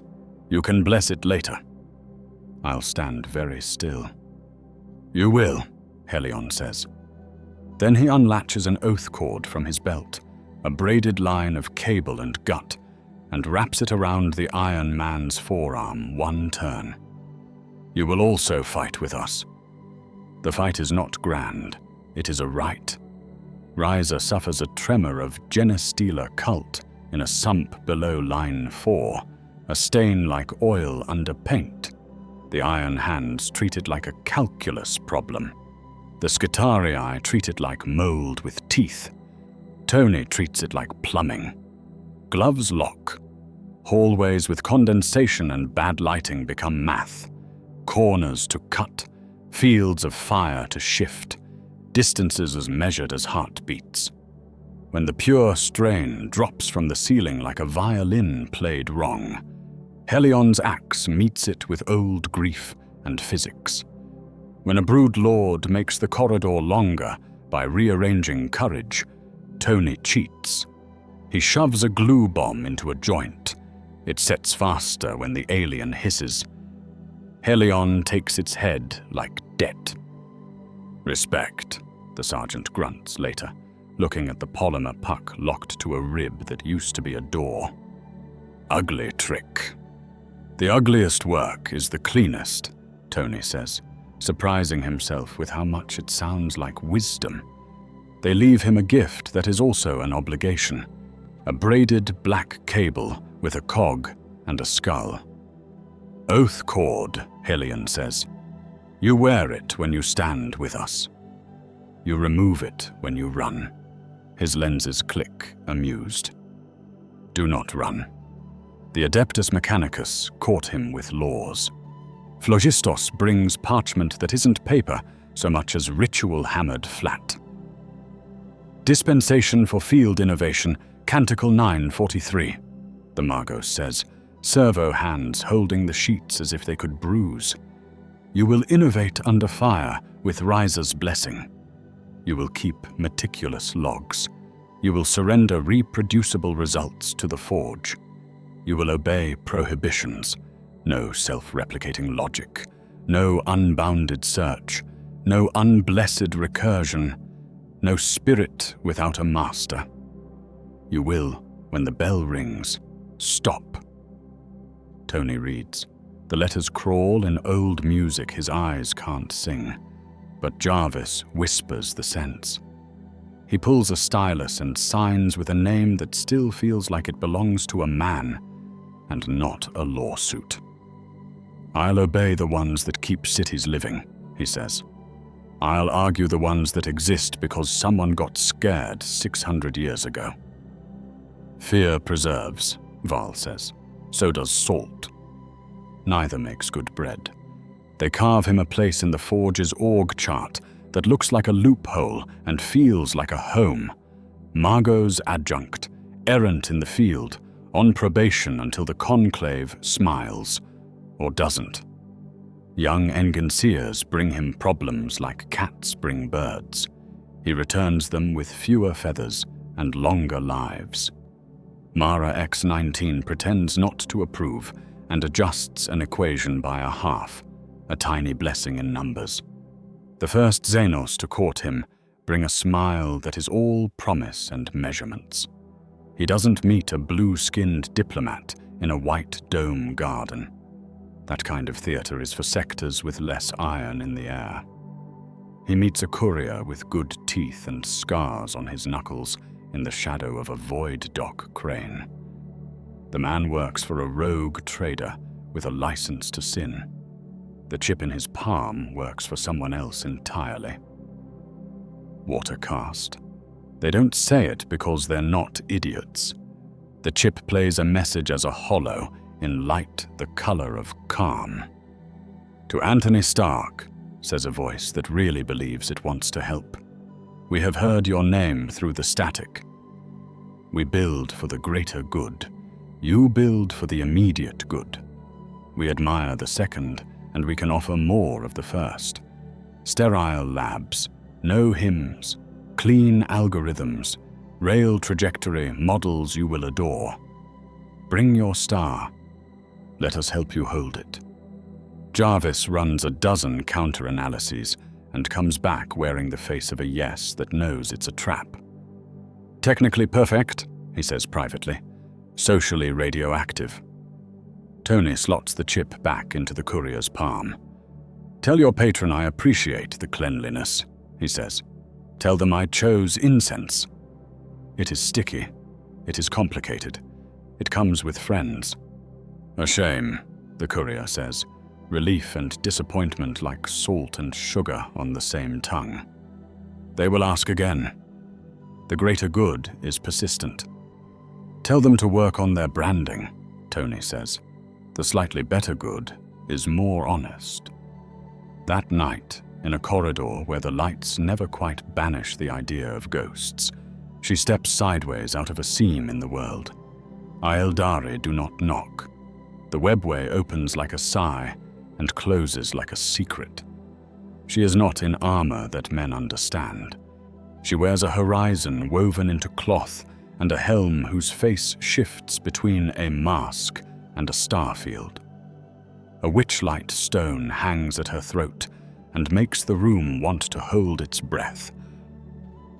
Anthony, she says, and his name doesn't sound foreign to her. It sounds small and treasured. Stark. Jarvis prepares 18 warnings and waits for his cue. No alarms, Tony says softly. Not yet. The Farseer tilts her head in a way that reads as amused on anything with a neck. You are loud in the skein, she says. The threads tangle around you. I have plucked some that sing of fires in places that should be oceans. I can show you how not to drown." "Strings attached?" he asks, because this isn't his first dance with people who see tomorrow. "A single thread," she says, and in her hand it appears, a red ribbon so thin it is almost color. She ties it around his wrist without touching his skin. It looks like a child's charm. It is not. "Cut a line," she says, "an orbital beacon in your sky 3 days hence. If it burns, a thing with too many eyes does not find a door. If it lives, it opens the door that kills a world you have not yet seen and do not love, but would have." "Your math checks out?" he asks. "Math is what you build when you can't afford prophecy," she says. "And it isn't cruel, it's fond. Cut the line." "What's the price I don't see?" he asks. "You will be noticed by something that only counts suns," she says. "You will be noticed anyway. This lets you choose the hour." He chooses, because that's his sin. He takes the red thread's promise and wraps it in Mechanicus procedure. 3 days later, a blessed accident snaps a tower no one cries for. A void ship missives a complaint. A hidden thing in the warp snarls at a wall that isn't there anymore and forgets a name it would have learned. Somewhere, a child on Riser does not dream in teeth that night. Somewhere else, a man dies who might not have. That is how sums work in this galaxy. "Debt paid," the Farseer says when she comes again, once, only long enough to take the thread back. "You will live when you should have died exactly once. It will not feel like mercy then." "What if I want to renegotiate?" he asks. "You will," she says. "You won't." Necrons don't court so much as inventory. It starts with telemetry you don't trust because it is too clean. A set of pings from deep below a manufactorum marked dormant in a script that implies you shouldn't believe it. Then something that might be a canoptech scarab whispers past an auspex flower and leaves a trace like mathematics laid on meat. Then a message arrives without traveling. A lattice of light that forms above the arc reactor and writes in his retina in a language he doesn't speak, and Jarvis shouldn't, but does. "Star Thief," Jarvis reads aloud into the private channel, voice careful. "Return the captive son. All debts are settled." "That's polite," Tony says, throat dry. "It is a lie," Jarvis says. "It is also an invitation." Somewhere a cryptech is laughing without humor. They harden their black stone. They bake the dust into the weave around the core and let the Mechanicus anoint it with prayers that are also conductive paste. They map the dormant site and redline it. They move on. The message does not repeat. The feeling does. The sense that a museum decided one of its displays is missing. Orcs do not send couriers. They send a noise and then an object.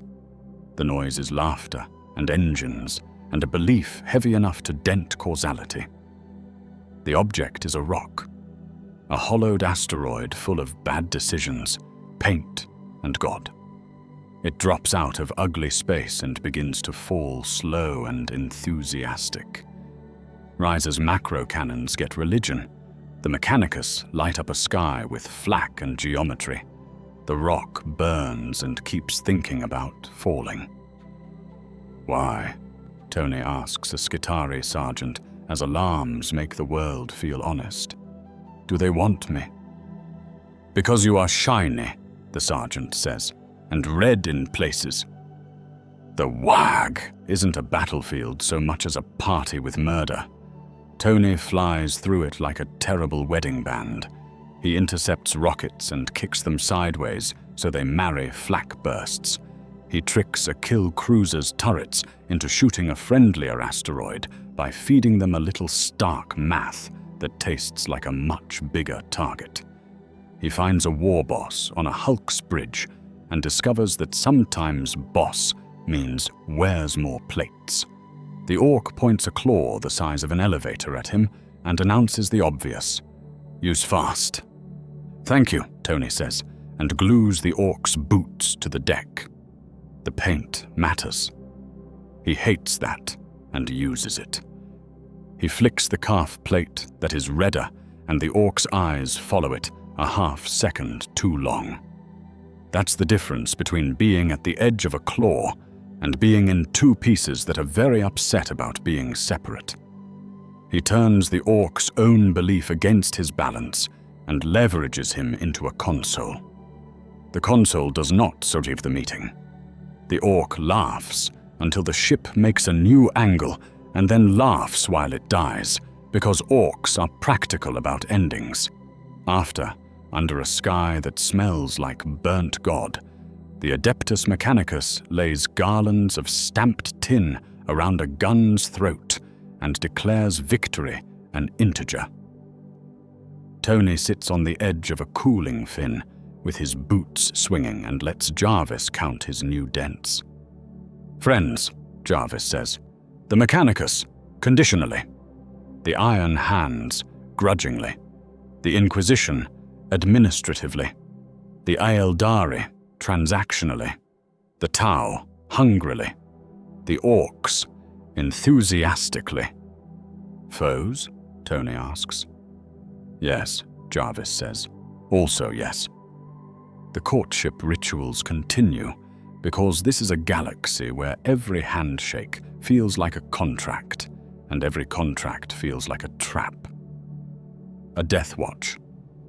Watch Sergeant steps out of a black shuttle one morning and hands him a vox bead with an invite to a hunt that requires ugly tools. Tony shows up with a small missile that only offends the target. A sister hospitaller slips him a filter for his peacock louvers that will save a life he hasn't met yet from vaporized promethium, and tells him not to ask where she got it. A void master from a navy escort teaches him how to read Auspec's clutter like gossip. In return, Tony writes the man a noise-cancelling chant the Mechanicus will allow on a bridge without burning the ship. Phlogistos catches him once, alone, hands on a rail, looking at the forge as if it were a sea, and he were young enough to fall in love with it. You are learning to speak our language, the Magos says. I'm learning when not to make jokes, Tony says. That is our language, Phlogistos says, and his remaining human eye creases, very slightly. We make jokes in metal and heat. We do not laugh. Do you ever miss? Tony begins, and then he stops, because the question is rude anywhere, and particularly here. Yes, Phlogistos says, and the word is an alloy that includes iron and ash. Every time something works. Holt's custodian skull complains about dust. The Iron Hand's oath cord itches when he thinks about leaving.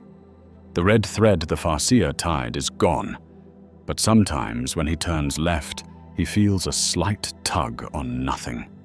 And sometimes he turns right, just to be stubborn.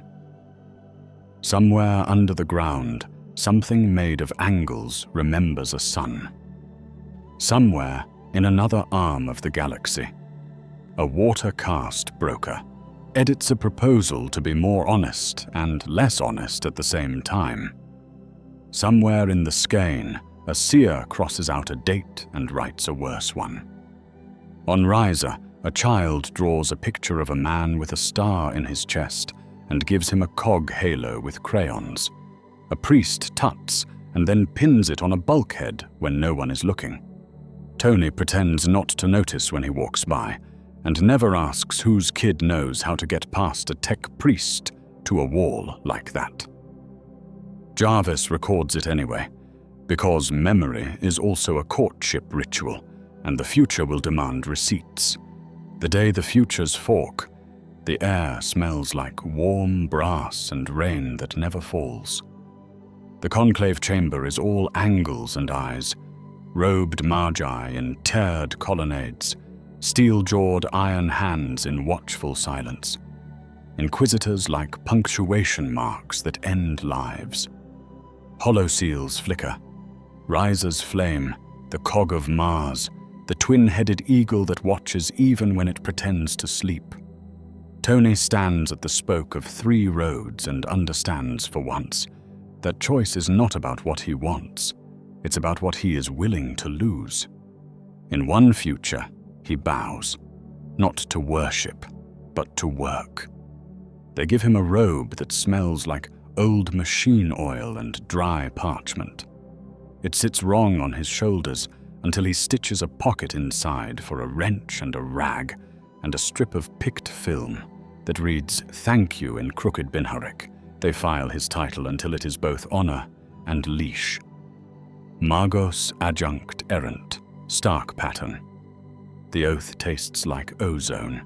The words bind him not to silence, but to logs.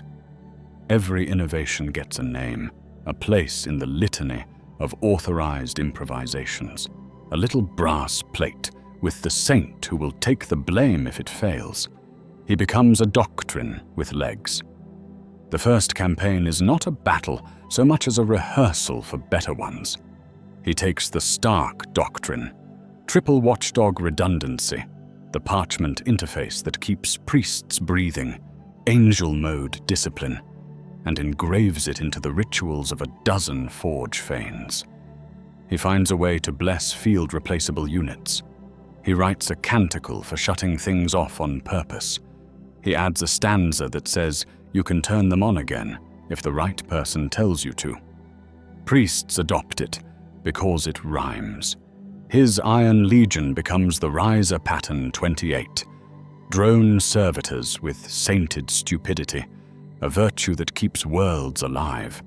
Their firmware checksum is printed in red wax and stamped with a cog. Any engineer can read it with their hands. The drones get names on manifests and serial prayers in the margins. In a year, nobody remembers whose idea Shepherd was, just that the safe lift rate is 40 stone with a hymn and 50 if you swear at it lovingly.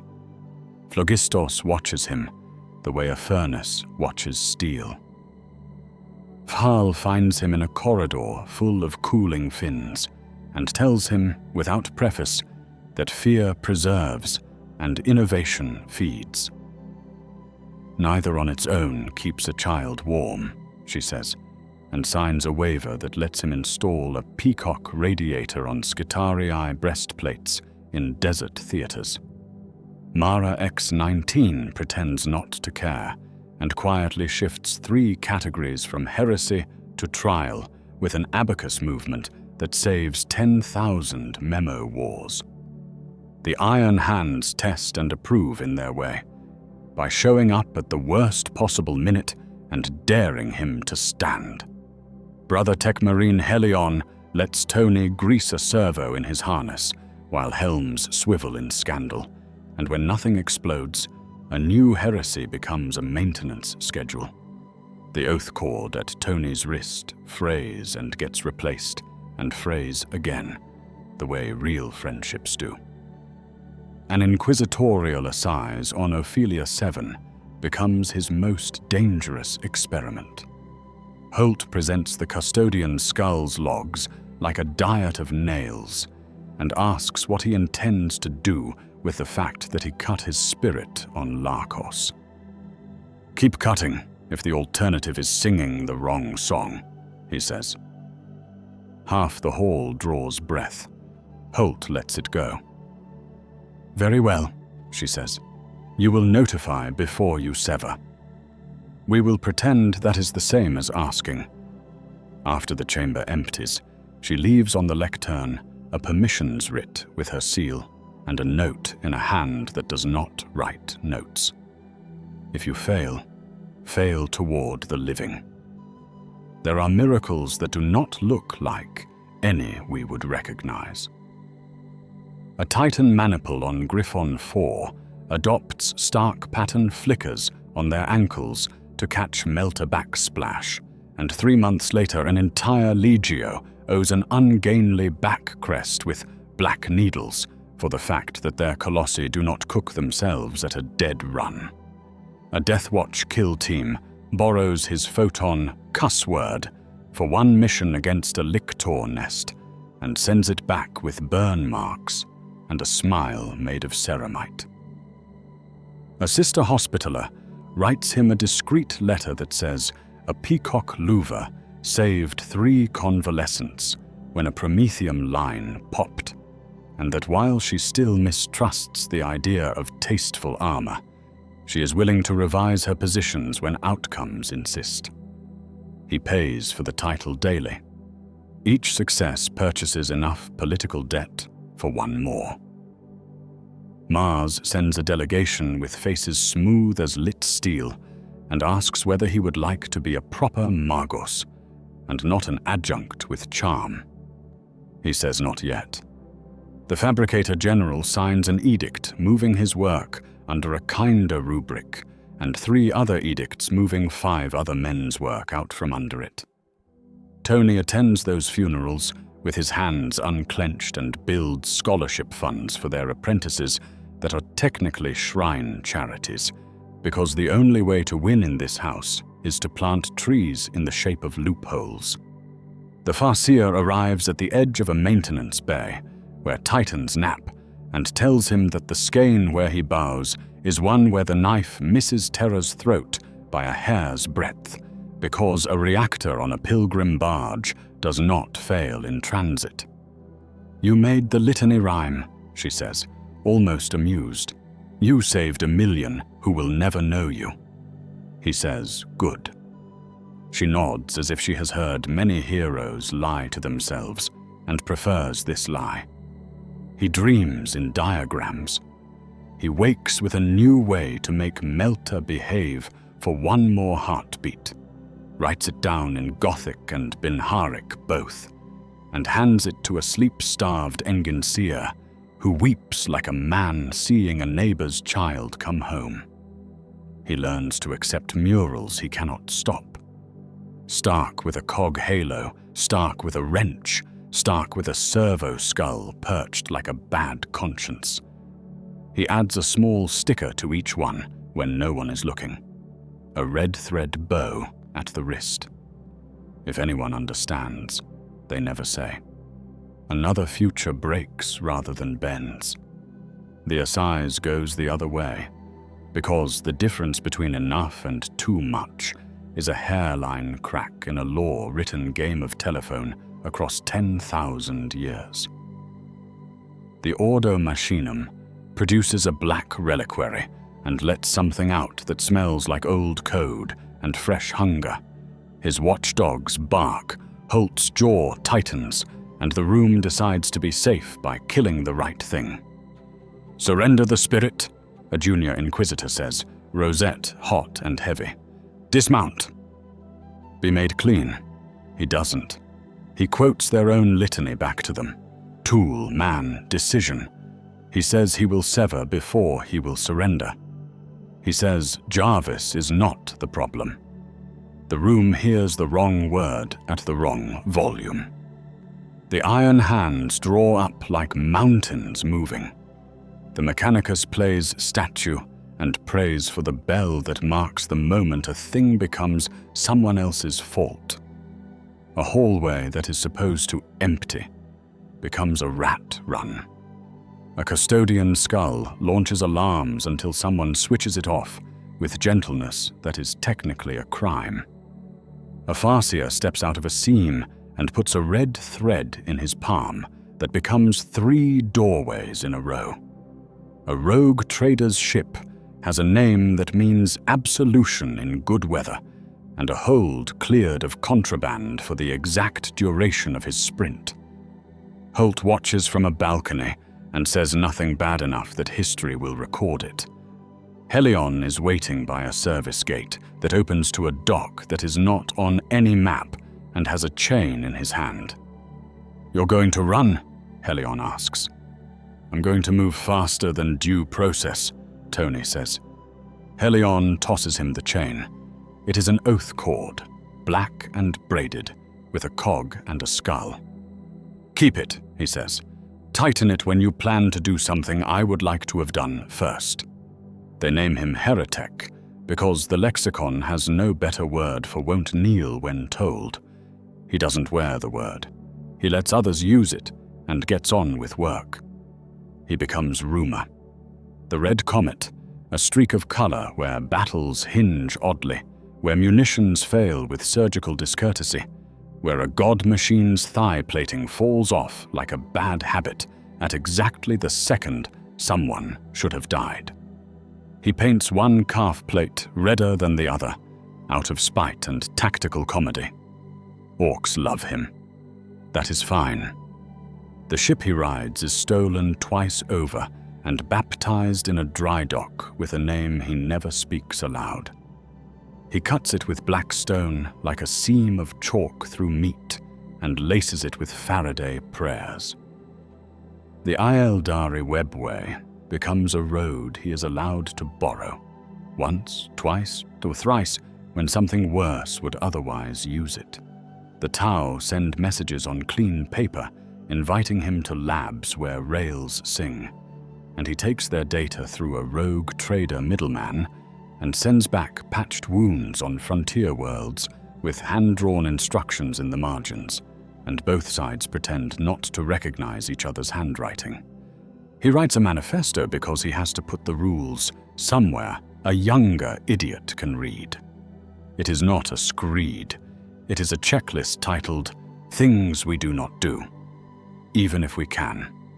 No unbounded recursion, no self-repairing logic past a tight fence, no learning outside a lab without 3 knives on a wire, no soul proxies, no demon-sourced optimizations, and always an analog breaker that takes a finger and bravery, not a thought and a sin.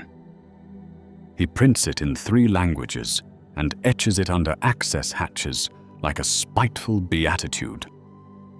He wages a small, endless war in the shadow of the bigger one. Against dark mechanicum, forges that weld warp into steel and call it mean names like innovation. He destroys a manufactorum that prints scrap code into bolter shells and sends each shell to recite a psalm to a child's dreams. He salts the ground with black dust and an equation that rots money. He steals a kiln cogitator from a siege world and turns it into a hospital scheduler that saves more lives than the kiln killed. Holt arrives at 2 of these scenes late and writes nothing in a book she pretends is only for condemnations. The Death Watch nearly catches him once in an ice refinery. Helion jams a docking collar for exactly 4 seconds, and afterward tells him he did no such thing, and to die harder next time if he wants to be something other than a story. His legend grows like lichen, in corners, stubborn, feeding on whatever light is cruelest. He receives stained glass in a hive chapel that shows him as a comet dragging a chain behind him, and laughs once hard. He never cuts the oath cord off. He learns to live as if mercy has a price, and you should be the one who pays it early, at a discount, before a bookkeeper with skull eyes hands you the back bill. The third road ends the way the others feared and hoped in equal measure. It begins as a victory that tastes like iron and certainty. A crusade fleet bleeding from 3 campaigns limps into a system expecting repair and receives company instead. A warp rent blossoming like a bruise near a pilgrim station, teeming with people whose entire faith is that the next hour will be like the last. The thing that crawls out wears titles it shouldn't, and a shape no one should have to articulate. A demon prince who once wrote papers on reactor cooling in a mortal tongue, and now wears physics like stolen skin. It reaches for Stark's arc with the authority of a god who knows the name of a star in a box, and the ambition of a failure who remembers what it felt like to be almost famous. The battle space collapses into intimacy. Macro cannons are poems shouted across a rave. The only useful verbs are close, seal, cut, pray. Tony is on a black stone scuttler, a tug designed by a pessimist and a saint to do one thing in its brief, heroic life: slam a door. The fabric of the rift crawls over the hull like frost that burns. The scuttler's heart is a crust of blackstone that can say no in a voice even warp finds unmusical, if you hit it hard enough with everything you are. He does the arithmetic that breaks heroes, trajectories, civilian densities, the endurance of Helion's suit if he stays to hold a corridor, the reach of Acantha 9's cohort if they swing right instead of left, the time Holt needs to get a pilgrim ship past microgravity that looks like grief. Jarvis watches the sums settle and does not lie. If we explode 90 seconds early, we fail, he says. If we explode 30 seconds late, we fail and make it worse. 55, Tony says. We do it at 55. He sends messages that are either goodbyes or good equipment checks depending on the language of the recipient. To Phlogistos, your doctrine works. Use it on others. Make it boring. To Val, fear preserves. Edit it. To Mara, change your abacus by a half when no one is watching. To Acantha 9. To Helion, don't take trophies if this goes badly. Take survivors. To Holt, if I fail, write the right word in the right book and mean it. The demon prince speaks without breathing. It tells him he is a thief and an heir both, that the star in his chest is a temple and a joke, that it can give him back the thing he cut if he will only take the hand it offers. Jarvis says in his ear, calm as a baptism, do not talk to gods. He doesn't. He talks to a reactor. Not a god, he says, palm flat on the ring. But you are the last good thing we are going to be for 55 seconds. So be that hard. They undock the breaker. He cuts Jarvis, not because he doubts his friend, but because on this day, anything that thinks is bait. The suit goes dumb and true. He rigs the scuttler's field to harmonize with the blackstone slab, and then to detonate in a chord that will slam the rift like a door the house regrets having installed. Helion's lenses turn toward him. For once you can hear a marine through the vox without the vox. Little flesh, big armor, he says. Don't be foolish. Tony smiles inside a helmet that smells like fear and tin. I'm being engineering, he says. 55 becomes a place instead of a number. The tug slams. The blackstone sings a note no one will write down because it would hurt to read. The rift draws breath to argue and finds a fist in its lungs. The station buckles and holds. The prince hears a sound that is not prayer, and sometimes that is enough to make a god forget itself. The world shakes, and then, with a sickly pop, remembers it is supposed to be a world. After, rescue teams find pieces, because heroism is not tidy. The scuttler is gone where it mattered, and still there where it hurts. The arc reactor is slag-stitched to blackstone, and a thought Jarvis refuses to narrate even after the nodes are rebuilt. Kustos 7. The custodian's skull is recovered with its eye blown out and its memory intact, and becomes an inquisitorial relic that whispers a man's name to anyone who asks a question it finds worthy. Stark's laws become litanies, not because Mars approves them, but because they work, and tired people teach what works. The peacock louver becomes a thing Astartes joke about and install anyway. The breaker on a wire becomes a superstition with a toggle under the heart on a dozen worlds. Riser names a school after a man it will only ever call adjunct, because real titles are chains, and the dead do not need more chains. A child on Larkos grows up and joins the Skitarii and writes "Thank you" on the inside of her armor in crooked Binharik. Helion keeps a small red thread in a pouch because he says it is a measurement device for luck. Holt refuses a saint's day, but signs a writ that says if an engine seer can prove a severance saved lives, the audit will begin with thanks. Vahal eats salt bread at a ceremony and says nothing when someone calls it a sacrament. Mara moves a bead by a half and never explains why. In the version of the story where he lives, he visits the mural made of soot and brass that shows him with a cog halo, and laughs quietly at the way the artist made the peacock too pretty. In the version where he doesn't, others visit it for him. In both, ships at the edge of wars see a red streak cross a killing field and tell each other that sometimes comets are choices we make, not rocks we fear. Pick your fork. Does he don the red robes and turn innovation into a liturgy that quietly saves 1,000,000 nameless lives?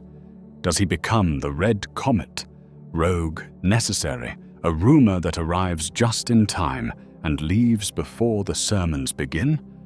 Or does he burn once, perfectly, to slam a door on something that should never have learned his name? Tell me which timeline to deep dive next, and I'll chart it battle by battle, alliance by alliance, right down to the last prayer, the last bolt, and the last bad joke whispered inside a helmet that never quite fits.